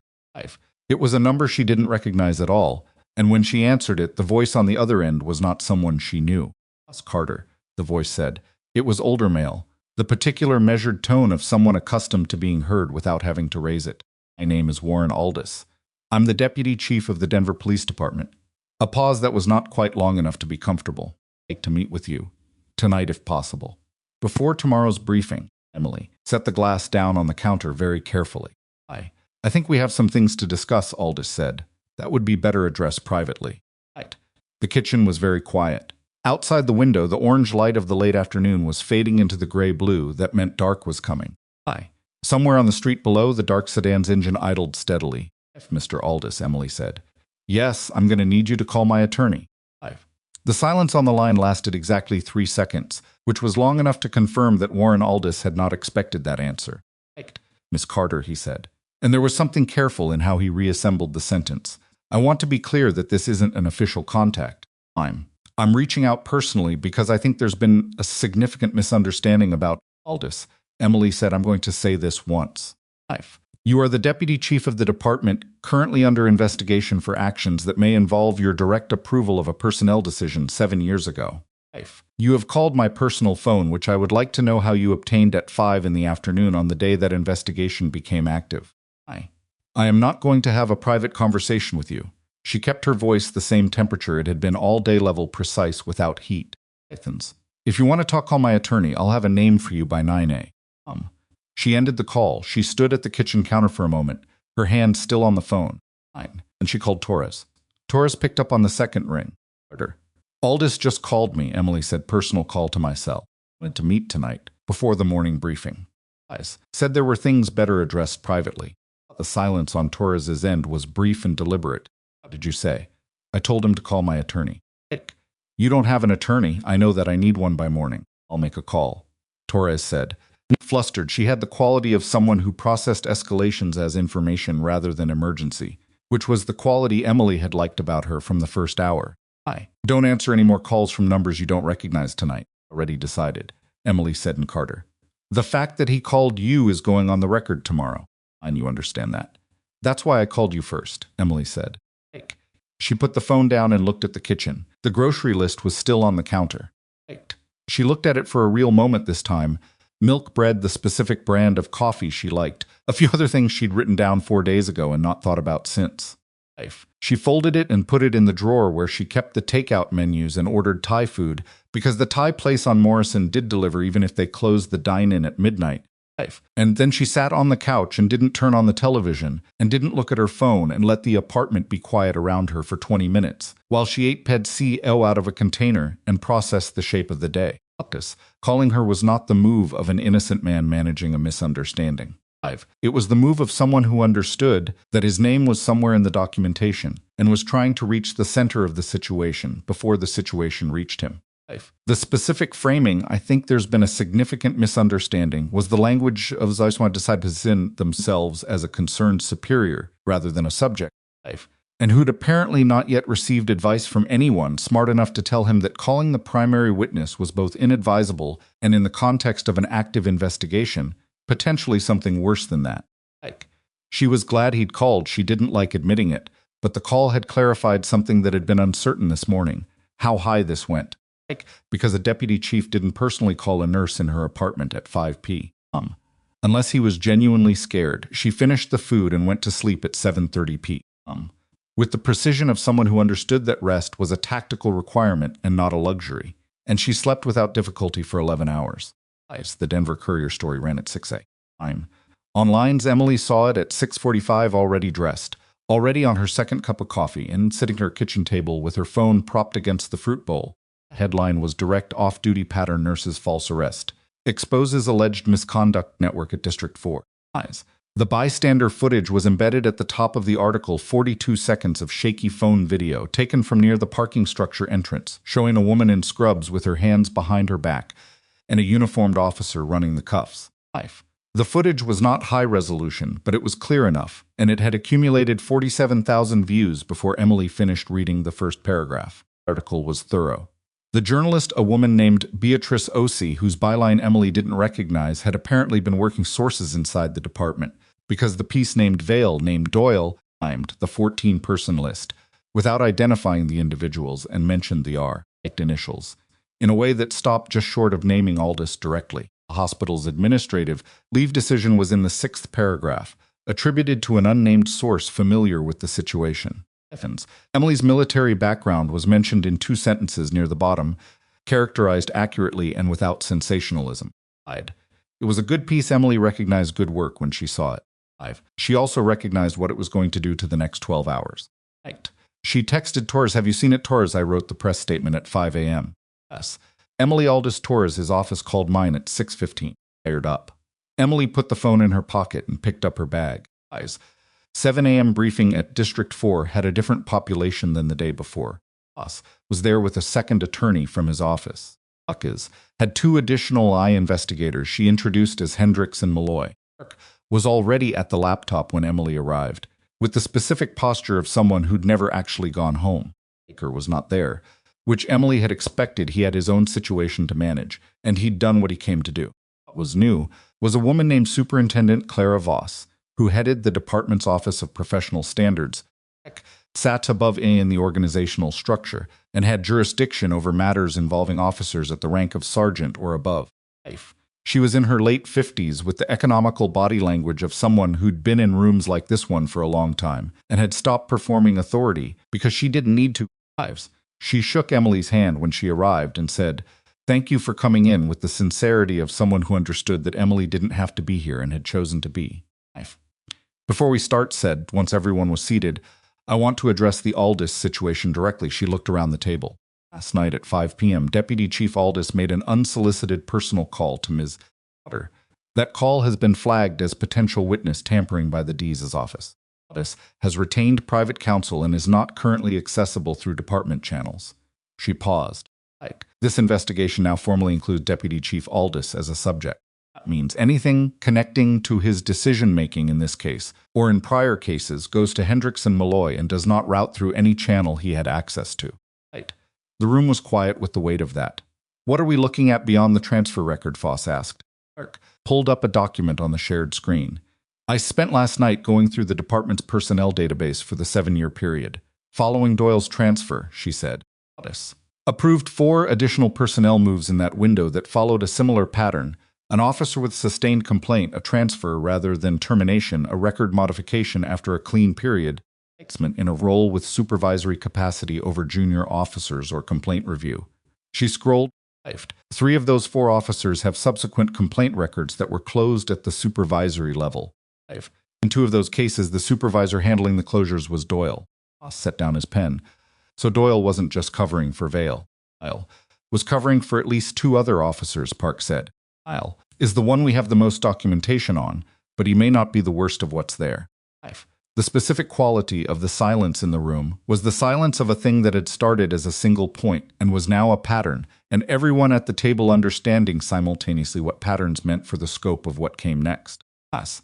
How many total complainants are we looking at? Voss asked. Kirk looked at her numbers. Across all 4 officers, with Doyle as the complaint funnel, preliminary count is somewhere between 30 and 40 individuals. We're still pulling records. Emily was sitting at the end of the table, and she was not looking at the screen. She was looking at the table surface. She was thinking about the specific phrase Doyle had used in the text exchange Park had found yesterday, handled keep it clean going forward. She was thinking about how many times that phrase, or something like it, had been sent and received and acted on, and how many people had walked away from a process they'd tried to use believing they were alone in what had happened to them. 30 to 40. I want the notification process expedited, she said. Voss looked at her. We're working on it. I understand the institutional timeline, Emily said. I'm asking for it to be faster than the institutional timeline. She wasn't aggressive about it. She wasn't built for aggressive in that direction. But she was clear the Courier story is up. Those people are going to start seeing it today if they haven't already. The notification shouldn't come after they've read about themselves in a newspaper. Voss held her gaze for a moment. I'll have the Victim Advocacy Office double their capacity today, she said. Go out by noon, thank you, Emily said. The 9 a.m. hospital meeting was a different kind of room entirely. It was held in Administrator Holt's office on the 4th floor of Redwood Valley Medical Center's administrative wing, which Emily hadn't been in before. It was a large, carefully arranged space, good furniture, diplomas on the wall, a window with a view of the mountains. That was almost certainly part of why Holt had chosen this office specifically. Holt himself was a man in his early 60s with the groomed, considered presentation of someone who'd spent decades managing institutional image, and he was flanked by 2 people, the hospital's general counsel, a woman named Patricia Shue, and Dale Pryor, the communications director who'd called Emily the previous evening. Emily was accompanied by the attorney Torres had arranged a woman named Gloria Vasquez, who specialized in civil rights and employment law and had arrived at Emily's apartment at 8 a.m. with a briefcase and the energy of someone who had read the Courier article and understood exactly what the morning was going to require of her. Opened with what he clearly hoped was a conciliatory frame. First of all, we want you to know how much we value your service to this hospital. Vasquez said, and her voice was pleasant and entirely immovable. Let's skip the framing and discuss the specifics of the administrative leave notice, the timeline of when the hospital was informed of the body camera footage, and the circumstances under which the scheduling data for overnight nursing shifts was accessed by individuals outside the hospital's HR and nursing administration systems. Looked at her, then at Shue, then back at Vasquez. The scheduling data. Vasquez said again when the silence went on long enough to become its own statement. Shue leaned forward slightly. The hospital is cooperating fully with the investigation into where. The hospital is cooperating, Vasquez said, asking a specific question about internal access logs that the DA's office has requested, and that as of this morning, the hospital's legal department has not yet produced. She opened her briefcase and set a document on the table. This is a formal request filed 40 minutes ago for the scheduling system access logs for the 30-day period prior to last night's incident. You'll note the timeline for compliance. She smiled with the specific warmth of someone who didn't need warmth but used it as a tool. I thought it might be useful to discuss that in person while we're here. The meeting did not go the way Holt had planned it. Emily could see the recalibration happening in real time, the shift from a meeting about managing Emily's employment status to a meeting about the hospital's own potential exposure in the investigation. To his credit, said almost nothing after the first 5 minutes. Shue asked 3 clarifying questions about the scope of the access log request and then excused herself to make a phone call. She said would take 10 minutes and took 22. When she came back, she said, we've identified an irregularity in the scheduling system access logs. Emily looked at her. There were 15 accesses to the overnight nursing schedule in the 90-day period, Shue said. 14 of those accesses were made by individuals in nursing administration or HR during normal business hours. The 15th was made at 11:47 p.m. on a Thursday, approximately 6 weeks ago, by a credential registered to the hospital's overnight security supervisor. His name was Carl Briggs. Emily didn't know him personally. She'd seen him occasionally at the security desk, a quiet man in his 50s who worked the 10 p.m. to 6 a.m. shift, and mostly kept to himself, the kind of person you stop noticing after a while, because nothing about him required you to notice. Vasquez wrote the name down. Does Mr. Briggs currently have access to the hospital's scheduling system? She asked. Looked at Pryor. He's on shift tonight, Pryor said. I would recommend, Vasquez said, that the hospital's legal department coordinate with the DA's office before Mr. Briggs begins his shift this evening. She closed her briefcase with a sound that was almost decorative in its finality. And I would further recommend that the administrative leave notice issued to Miss Potter be rescinded today in writing, given that the hospital's own access logs now indicate that the security of the scheduling system, and by extension the safety of the overnight staff, may have been compromised by a hospital employee. Passing the nurse on leave, while the security supervisor whose credential was misused continues to work, is not, she said, a tenable position. Looked like a man who had come to a meeting expecting to manage a problem and was leaving it as a problem himself. We'll rescind the notice, Shu said quietly. The rescission came in writing at 11:15 a.m. A formal letter on hospital letterhead that was 3 sentences long and used the phrase administrative error in the second one, which Vasquez photographed and sent to Torres before Emily had finished reading it. Briggs was picked up for questioning at 1:30 p.m. Before his shift at his apartment in Arvada, he didn't resist. He sat down with investigators and, according to what Torres relayed to Emily in a text at 2:45 p.m., had been talking for 40 minutes before anyone asked him to stop for a break. He wasn't a sophisticated man, and he hadn't understood apparently the full weight of what he'd been participating in. He thought he'd been doing a favor for a cop he knew from a neighborhood bar. He hadn't known there were 14 people. He hadn't known there was a list. Emily read the text and sat with it for a moment. She was in a coffee shop 2 blocks from the hospital place, nothing remarkable, a counter and 6 tables, and a woman behind the espresso machine who was approximately 22 and had the distracted efficiency of someone running through a shift.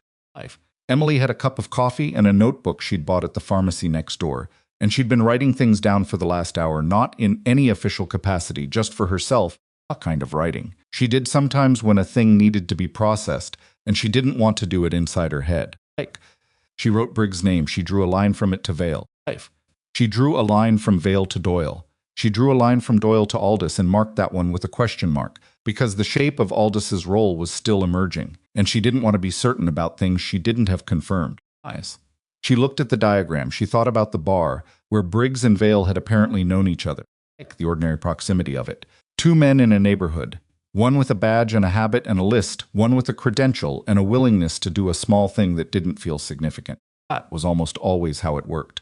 Not a formal conspiracy with meetings and handshakes, favors, just the accumulated weight of small accommodations. Marcus Vale was formally charged. The charges were false arrest, evidence tampering, filing a false official report, and misconduct in office. Had pushed for the charges to be filed before the end of the business day, and Superintendent Voss had supported the timeline, and so at 4:02 p.m. on a Thursday in February, Marcus Vale was processed through the same system. He'd used to process other people. His badge and his sidearm were taken, and he was walked out of the District 4 building by 2 officers from a different district who'd been brought in specifically so that nobody who knew him had to do it.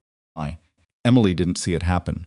She was in a different room by then, a conference space at the DA's office, where Voss was walking her through the preliminary hearing structure, what to expect. The defense was likely to respond to the footage evidence and the list and the text exchanges between Vale and Doyle. It was procedural and necessary, and she paid attention to all of it with the part of her brain that was good at procedure. The other part of her brain was on Doyle. Doyle had been in an interview room since this morning. His attorney had arrived at 8 a.m., and there had been a period of strategic silence that lasted through the lunch hour. And, according to what Torres told Emily in the hallway outside Voss' conference room, at 3:30 Doyle had started talking. What did he say?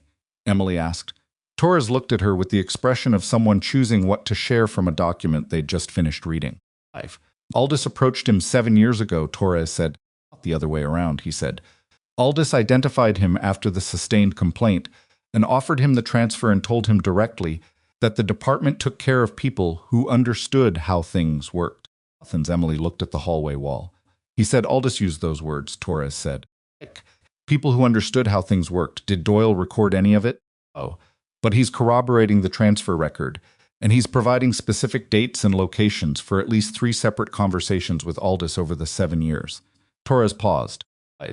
He says there were others, not just the 4 officers I found in the personnel database. He says Aldous ran this across multiple districts and that Doyle was one of 4 or 5 supervisors who served the same function he served. The hallway was very quiet. How many officers? Emily asked. He says he doesn't know the full number, Torres said. He only knew his district. Emily processed that. She'd known this morning that the scope was larger than a single parking structure. She hadn't had a number to put to it. She still didn't. Doyle's estimate gave a direction without a destination, but the direction was enough for now. Is Doyle's statement sufficient for a warrant on Aldous? She asked. Combined with the transfer Parton Park documented, Foss thinks. Yes, Torres said. He's presenting it to the judge at 5:47 p.m. Warren Aldous was arrested at his home in Cherry Creek. He was still in his uniform. His wife was in the driveway when the car pulled up, apparently returning from somewhere, and there was a photograph taken by a neighbor with a phone, which would appear in the Courier's online edition. 17 minutes later, of the deputy chief of the Denver Police Department standing on his own front lawn in his dress uniform, while an investigator read him his rights. Emily saw the photograph on her phone at 6:10. She was back in the coffee shop, the same table, same cold light, the 22 behind the counter, doing her end-of-shift cleaning, and she looked at it for a long moment without expression. Had been stripped of his badge at 4 p.m. Doyle had been formally suspended pending criminal charges at 4:30. Briggs had been taken into custody by 3 p.m., and now Aldous in his dress uniform on his own lawn, with the neighbor's photographs spreading across the internet with a speed that institutional processes never moved at. She should have felt something clean and final about it. She didn't quite, not because it wasn't right, but because she'd been doing this long enough in enough contexts to know that the photograph on the lawn was not the end of the thing. It was a point on a line.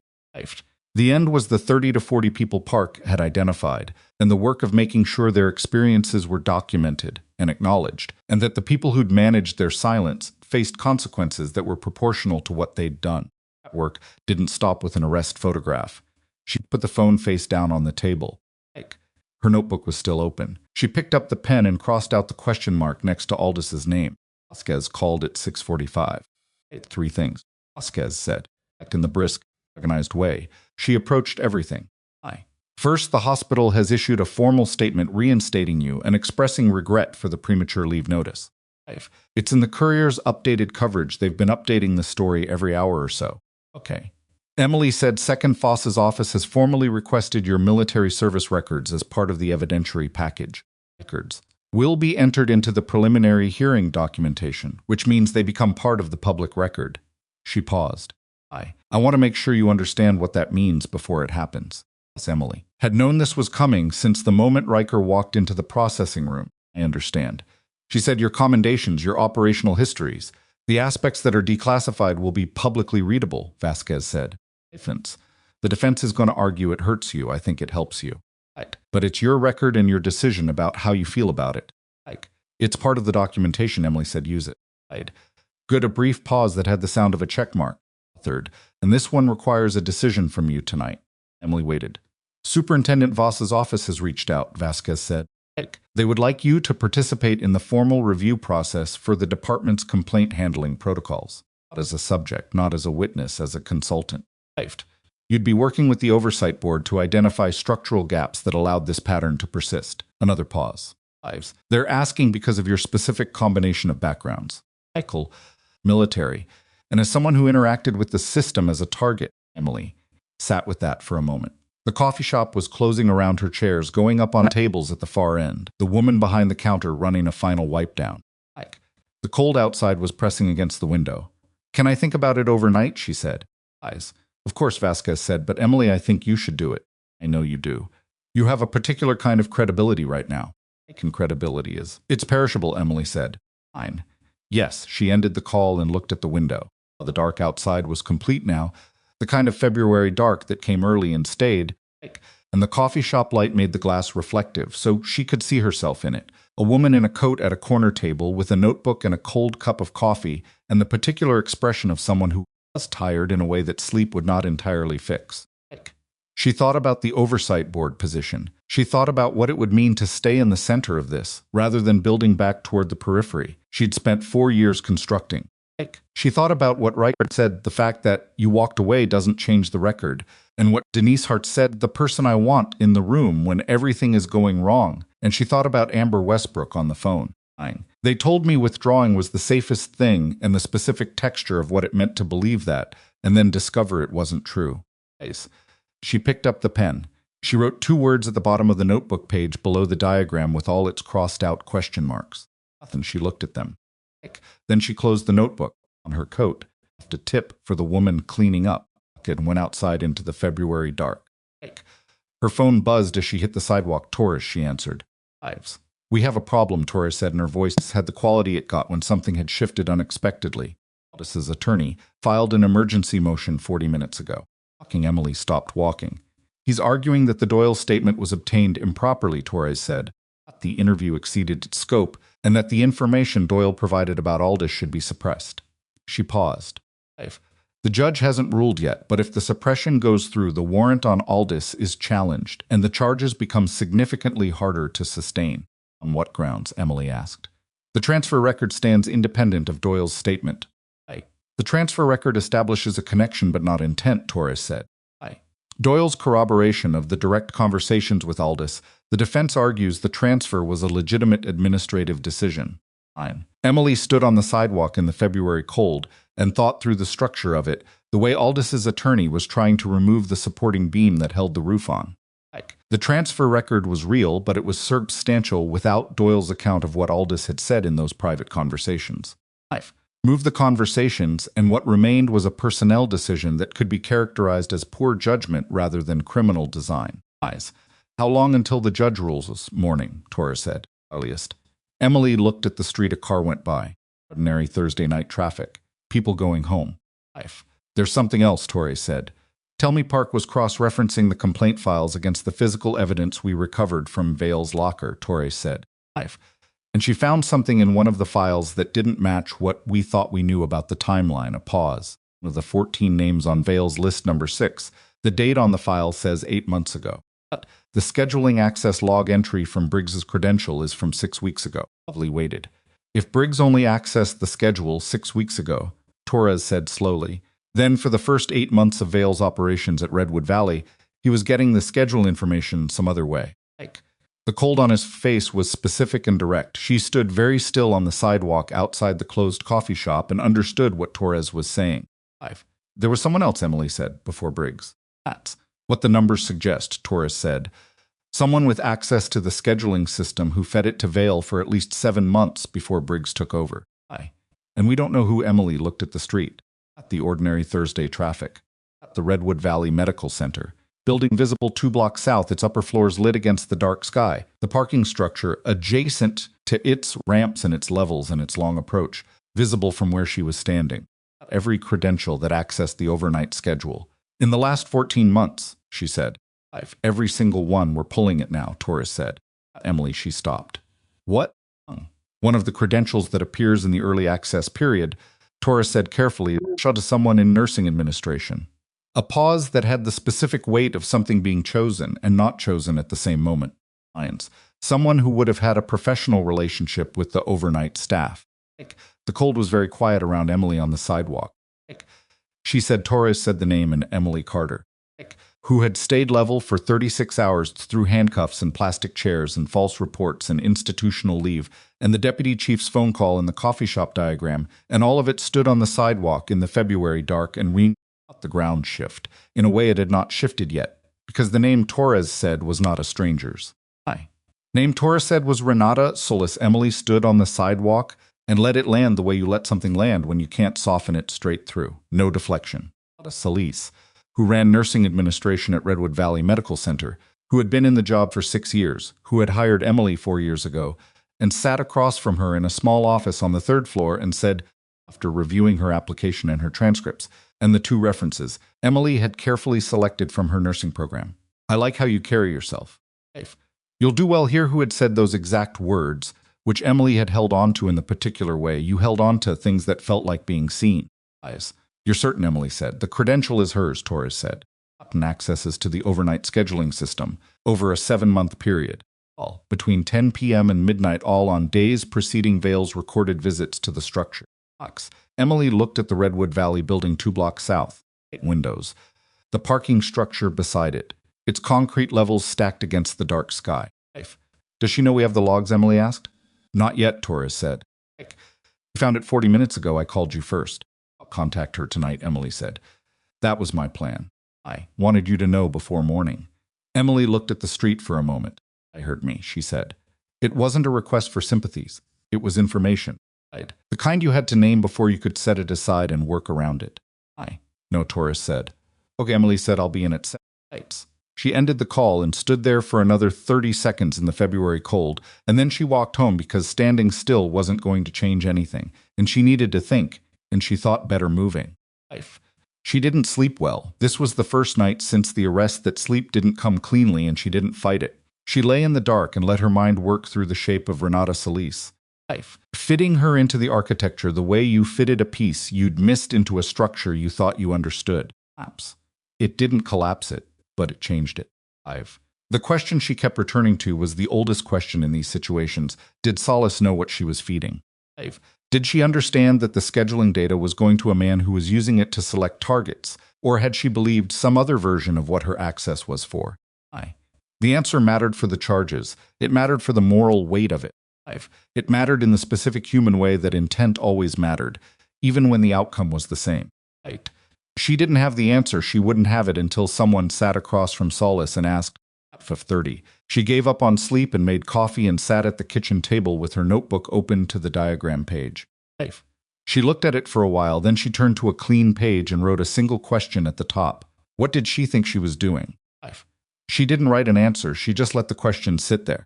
The 7 a.m. briefing had the specific energy of a situation that had grown overnight while the people in it slept or didn't sleep. Foss was there again. Foss was there with a third attorney Emily hadn't met before, a man named Harrington who specialized in complex criminal conspiracy cases and who had apparently been brought in specifically for the Aldous prosecution. Looked like she'd been awake for 40 hours, but her documentation was immaculate, organized by timeline and cross-referenced 3 ways. Tora started with the Solis information. She presented it without editorializing the credential, the 14 accesses, the date correlation with Vale's visits. The room was quiet in the way it was quiet when something complicated arrived. Has she been contacts asked.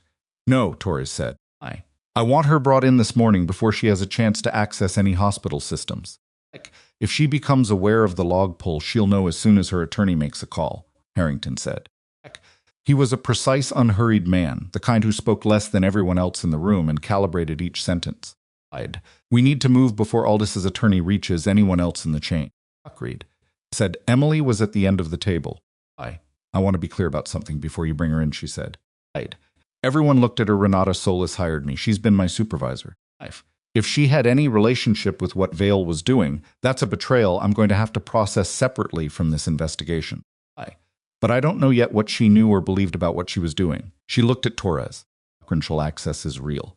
The correlation is real. I'm not disputing those. I'm asking that the interview give her the chance to explain before the charges are built around an assumption. Looked at her. The evidence is what it is. Fine.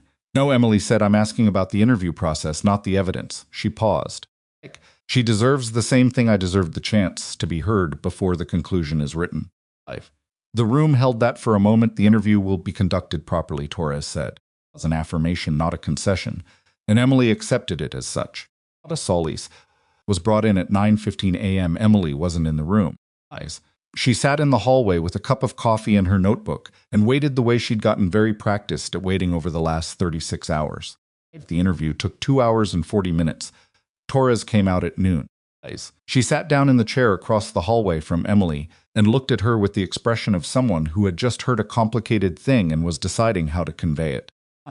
She knew Vale, Torres said, not from the hospital.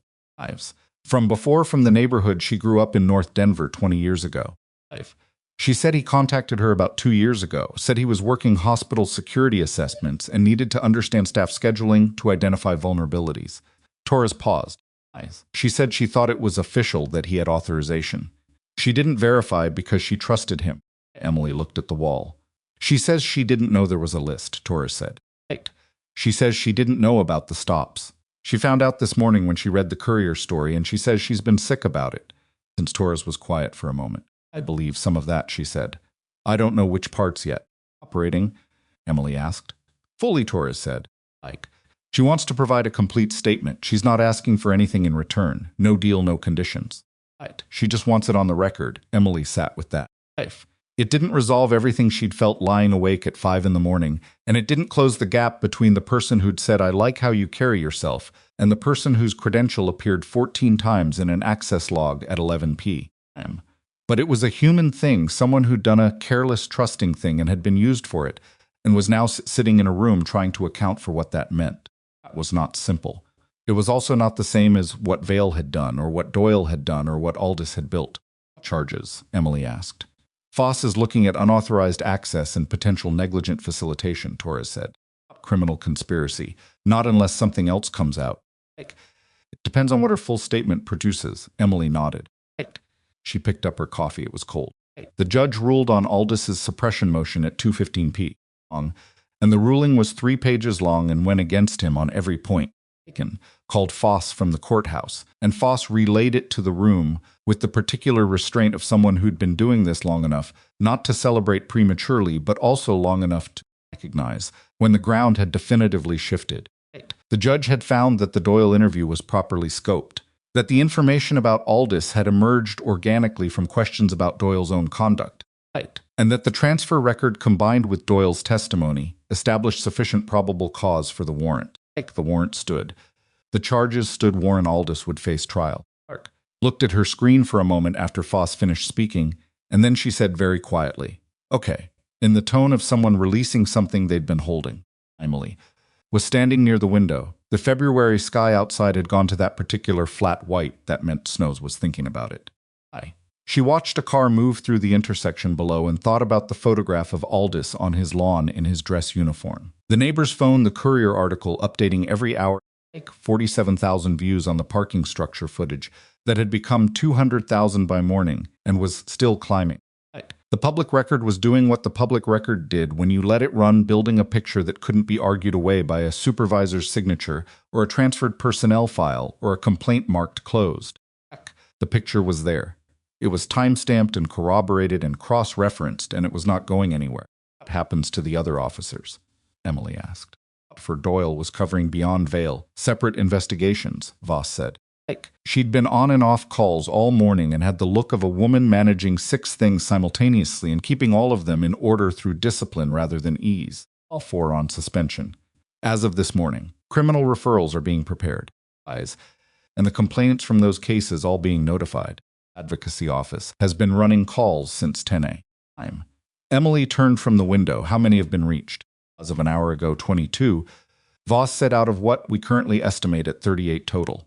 22 people who had spent months or years believing they were alone in what had happened to them, receiving a call today that told them they weren't fine. Emily couldn't be in those conversations. She couldn't know what they felt when the phone rang and someone on the other end said, We know what happened, and it wasn't your fault.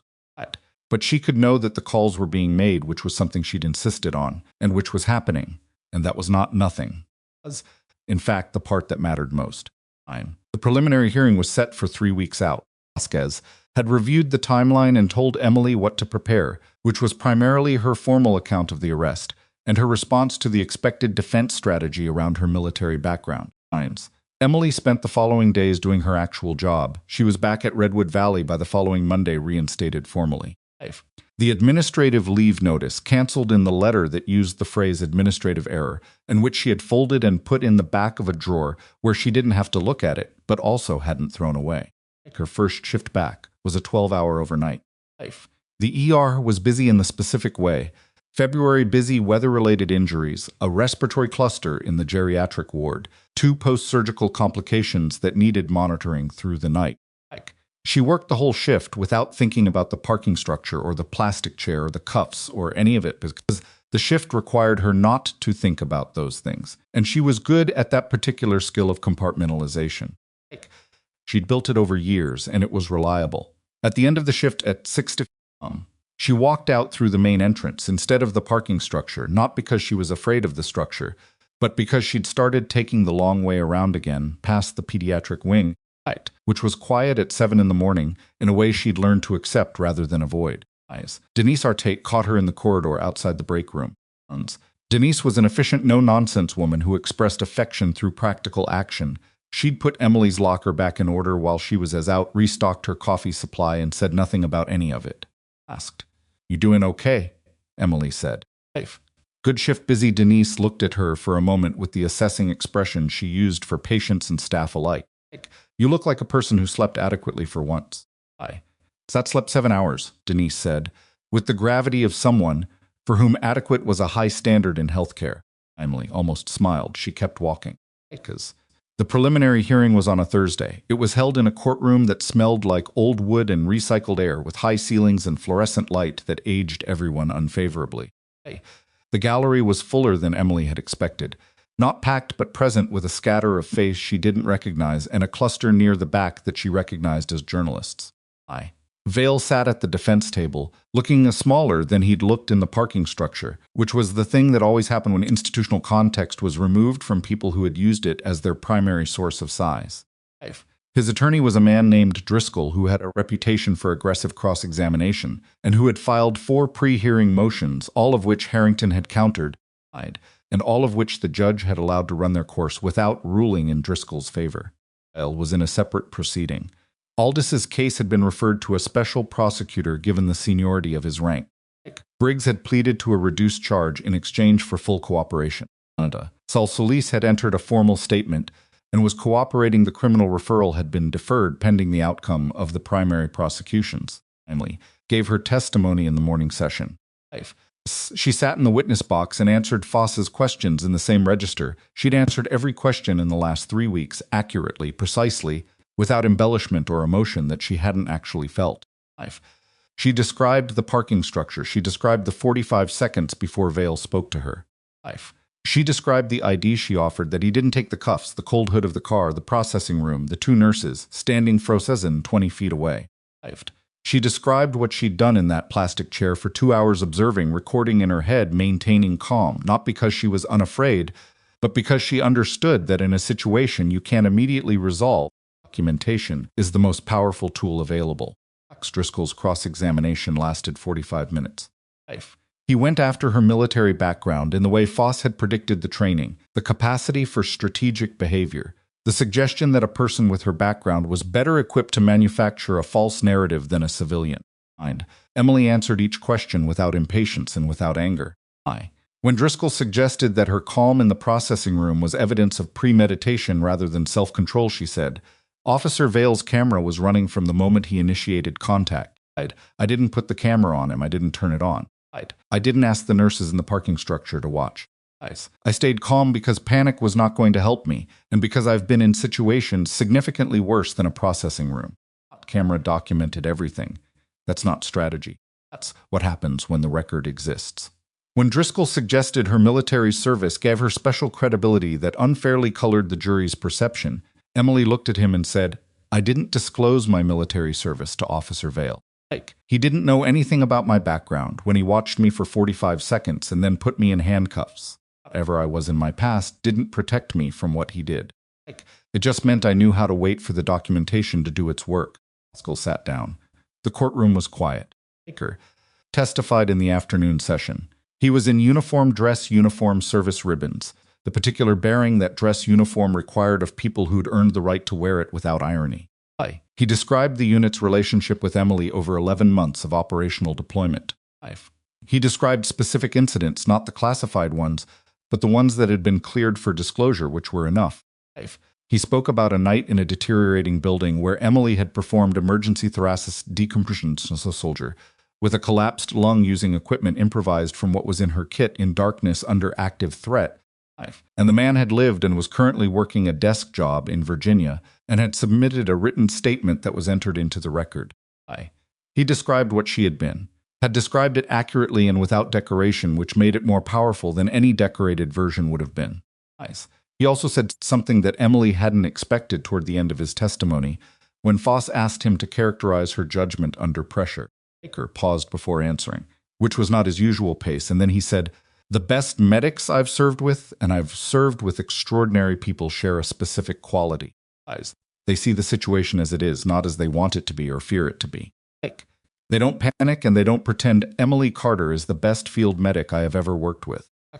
And what she did in that processing room was exactly what she did in the field. She assessed the situation accurately. She gathered the information she needed. And she waited for the truth to become visible because she understood it would. He looked at the jury. That's not training. That's character.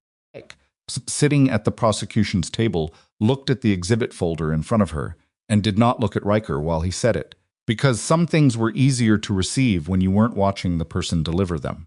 5. The verdict on Marcus Vale came down 11 days after the hearing. On all 4 counts: false arrest, evidence tampering, filing a false official report, false conduct in office. The sentencing was set for 60 days out, and the DA's office had already indicated they would argue for the maximum available under each charge, with the argument that the pattern of conduct across 14 documented victims constituted aggravating circumstances. Raymond Doyle entered a guilty plea to 2 counts of obstruction and 1 count of evidence tampering with a cooperation agreement that required his full testimony in the Aldous prosecution. His plea was accepted. His sentencing was contingent on the degree of his cooperation. Aldous went to trial 6 weeks later, and the trial lasted 8 days, and the jury deliberated for 2, and the verdict was guilty on charges of abuse of office, conspiracy to obstruct justice, and evidence suppression. He was sentenced to 4 years. He would serve them as a former deputy chief in a facility that housed people who had once held institutional authority and had used it this way, which was its own particular consequence. 5. Emily didn't go to any of the sentencing hearings. Vasquez told her the outcomes by phone, one by one as they came. And Emily received each one the same way she'd received most things over the last 2 months, with a quiet that wasn't indifference and wasn't performance, but was simply the state of someone who had stayed in the room long enough to see the building come down and was now deciding what came after. On the day Aldous was sentenced, she got a call from Amber Westbrook. They'd spoken twice since the first call, once when the victim advocate reached out, once when Westbrook gave her formal statement. Both calls had been brief and purposeful. This one was different. Westbrook called in the late afternoon and said, "I just heard." Aldous. "Yeah," Emily said, "I withdrew my complaint because of Doyle." Westbrook said, I've been thinking about that every day, that I could have up." Emily said, "Not unkindly you filed. That's what matters. Process failed you, not the other way around." Silence. "I know that's what you're supposed to say," Westbrook said. "Also true." Emily said, "Both things can be real." Their silence longer. "Then I went back to work last week at the pharmacy." "Good," Emily said. It felt strange. Walking through the parking lot. Emily thought about the first time she'd walked back through the Redwood Valley structure, after returning to work, the specific deliberateness she'd brought to it, making herself notice the ordinary things, water stains, and the caution tape, and the mundane structural reality of a building that was just a building. "It gets more ordinary," she said, not immediately. "But it did it for you," Emily considered the honest answer. "Science. Getting there," she said. Westbrook made a small sound that was somewhere between acknowledgement and relief. "Thank you," she said, "for calling me that first morning." "You would have gotten through it without the call," Emily said. "Maybe, but it mattered." Emily let that sit. Some things didn't need a response, they just needed to be heard. The Oversight Board consulting position was one she said yes to in the first week of March, sitting across from Superintendent Voss in an office that was considerably less formal than its title suggested, with bad fluorescent lighting and a plant on the windowsill that was visibly struggling. "Understand, this is not a paid position," Voss said. "Know, and that it's going to involve some bureaucratic friction. There are people in the department who will see your involvement as uncomfortable." "I'd be concerned if there weren't," Emily said. Voss looked at her with the expression of someone who'd spent 30 years in institutions and had developed an appreciation for people who understood them accurately. "Initially, we'll evaluate from there." "That works," Emily said. The first thing she did in her consulting capacity was request the complete training documentation for the department's complaint intake process. She read all of it over a weekend, sitting at her kitchen table with coffee and her notebook. And she made notes in the margins and on separate pages, and identified 7 specific points in the process where the architecture had made it easy for Doyle to do what Doyle had done, not because the process was designed for abuses, but because it had been designed without assuming it would be abused, which was a different kind of failure and a more correctable one. She brought the notes to the first working session with the Oversight Board. There were 6 people in the room, including 2 officers who'd been selected for the review process and who were clearly uncertain about her presence. She didn't address their uncertainty directly. She addressed the documentation, the specific gaps, the concrete recommendations. At the end of the 2-hour session, one of the officers, a woman named Lieutenant Garvey, who'd been watching Emily with the guarded attention of someone deciding whether to trust something, said the intake language in Section 4. We've had that problem before. Nobody put it in a document. Now it's in a document, Emily said. Garvey nodded once with the particular quality of someone who didn't give ground easily and knew exactly what it meant when they did. Recovered well. Baker sent Emily a photograph in mid-March, the two of them outside what appeared to be a hospital discharge entrance, Calloway upright without the wheelchair, squinting into sunlight in the specific way of someone who had been inside too long. Texted back. Tell him, I said. Good, Riker texted. He says you were always the best of us. Emily looked at that for a moment and then put her phone in her pocket and went back to her shift. April.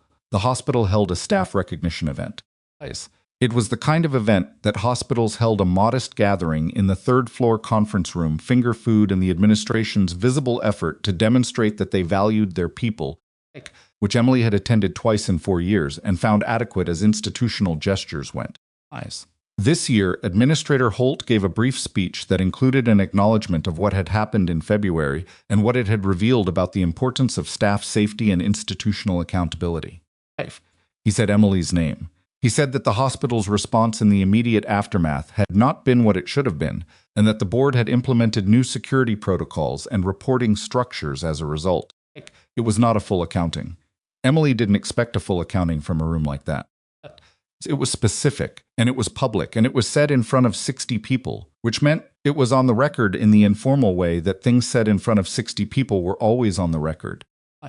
Denise Hart, standing beside Emily during the speech, said under her breath, he didn't mention the administrative leave letter.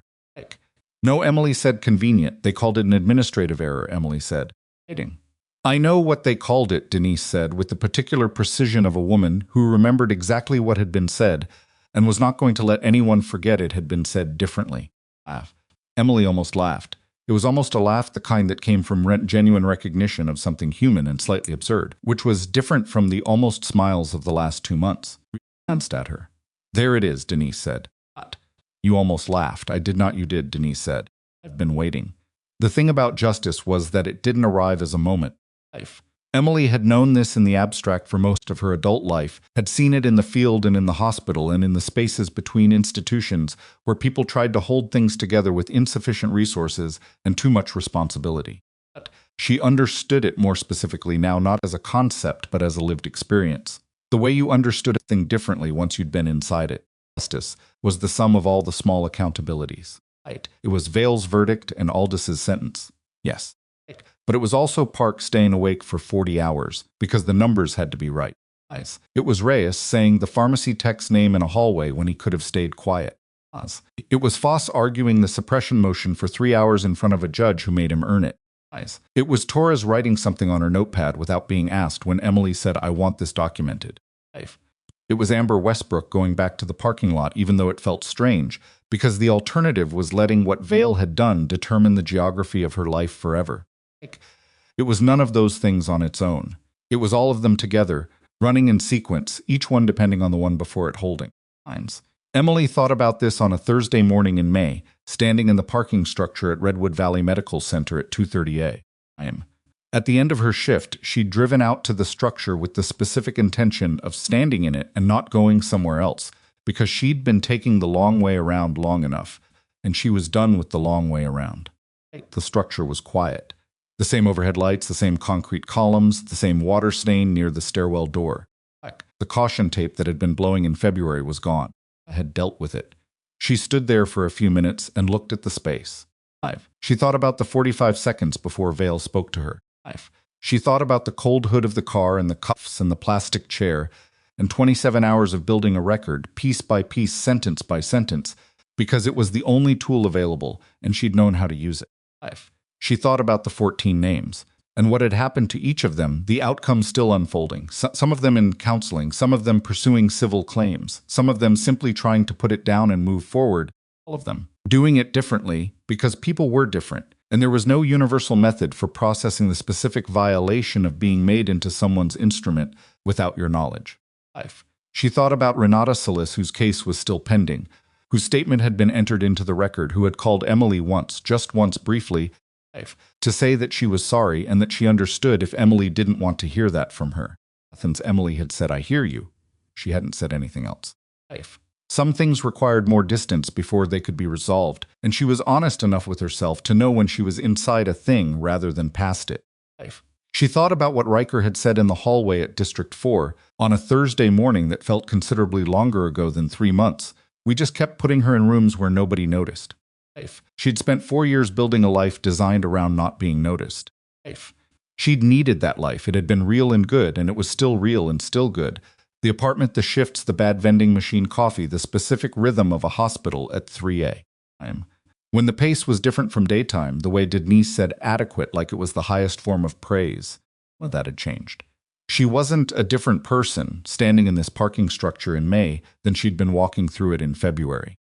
She was the same person in a slightly different configuration. What had changed was the room she was willing to be in. The capacity. She'd always had the capacity, the willingness. The decision to stop apologizing for what she knew by walking around its perimeter, and to walk through the middle of it instead, and to be in the rooms where the work needed doing and do it. She was going to keep her job at Redwood Valley. She was going to keep the Oversight Board consultation.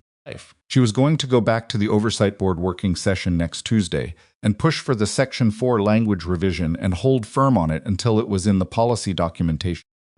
Because she'd learned in the field and in the hospital both that the paperwork was never the boring part. The paperwork was the architecture, and you had to get the architecture right, or everything you built on it eventually failed.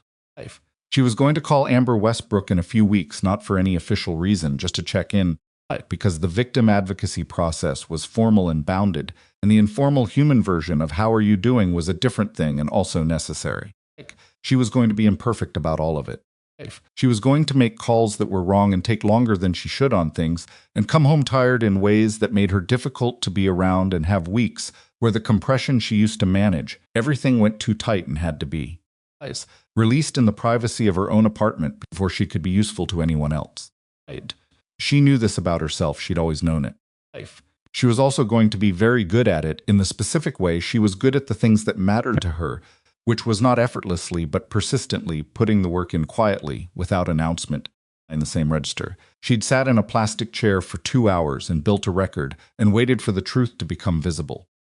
She looked at the parking structure one more time, concrete, and the lights and the ordinary mundane permanence of a thing that was just a building. Then she walked to her car, got in, and drove home through Denver at 2:30 in the morning, with the radio off and the windows slightly open, because the May air had finally gotten warm enough to deserve it. The city was mostly quiet, a few lights on in the apartment buildings. Truck, idling at a red light 2 intersections ahead. Mountains invisible in the dark to the west present. Anyway, the way things that were very large and very old stayed present even when you couldn't see them. She thought about something she hadn't let herself think about very directly in the last 3 months, which was the night itself, not the arrest, not the processing room, not the 14 names, but the 45 seconds before any of that, when she was walking to her car after a long shift, thinking about Thai food and a grocery list, and the headlights stayed on her. The 45 seconds of not yet knowing. The last 45 seconds of a life that was arranged the way she'd arranged it. She didn't mourn those 45 seconds. She wasn't built for mourning what couldn't be changed, and she'd learned early that the energy you spent wishing a thing had gone differently was energy you couldn't spend on what to do next. But she acknowledged them in the quiet of the car at 2:30 in the morning, the life she'd built, its specific smallness, its deliberate arrangement, all the care that had gone into making it exactly what it was. It was still what it was just also something else now. It ahead turned green. She drove through it. Some people spent their whole lives being underestimated because they let the room decide what they were worth. They dressed small, stayed quiet, handed over the parts of themselves that made other people uncomfortable, and accepted whatever the room offered in return. And sometimes that was survival. She understood that she'd seen it, she'd done versions of it herself, for reasons that were real. Survival and diminishment were not the same thing, and knowing the difference was the work that nobody warned you about. The night they put her in handcuffs and walked her to a plastic chair, they thought they were ending something. They thought the plastic chair was the conclusion. The woman's silence, the record written, but with the badge, the machinery of authority, working the way they'd spent years tuning it to work. they hadn't understood, and what nobody in that processing room understood, except possibly Torres, who was sharp enough to see it from the beginning, was that Emily Carter had spent 8 years learning to do the hardest things in the worst conditions, and the lesson she'd taken out of all of it wasn't how to fight. It was how to wait, how to hold very still and stay accurate, and trust the documentation, and let the truth accumulate until it reached a weight that nothing could suppress. To be exactly what she was in rooms that hadn't expected it until the room had to adjust. She pulled up to her building. The dark sedan that Riker had put on the block was gone, had been gone for weeks. The situation assessed as stable. The street was quiet. The May night was just a May night.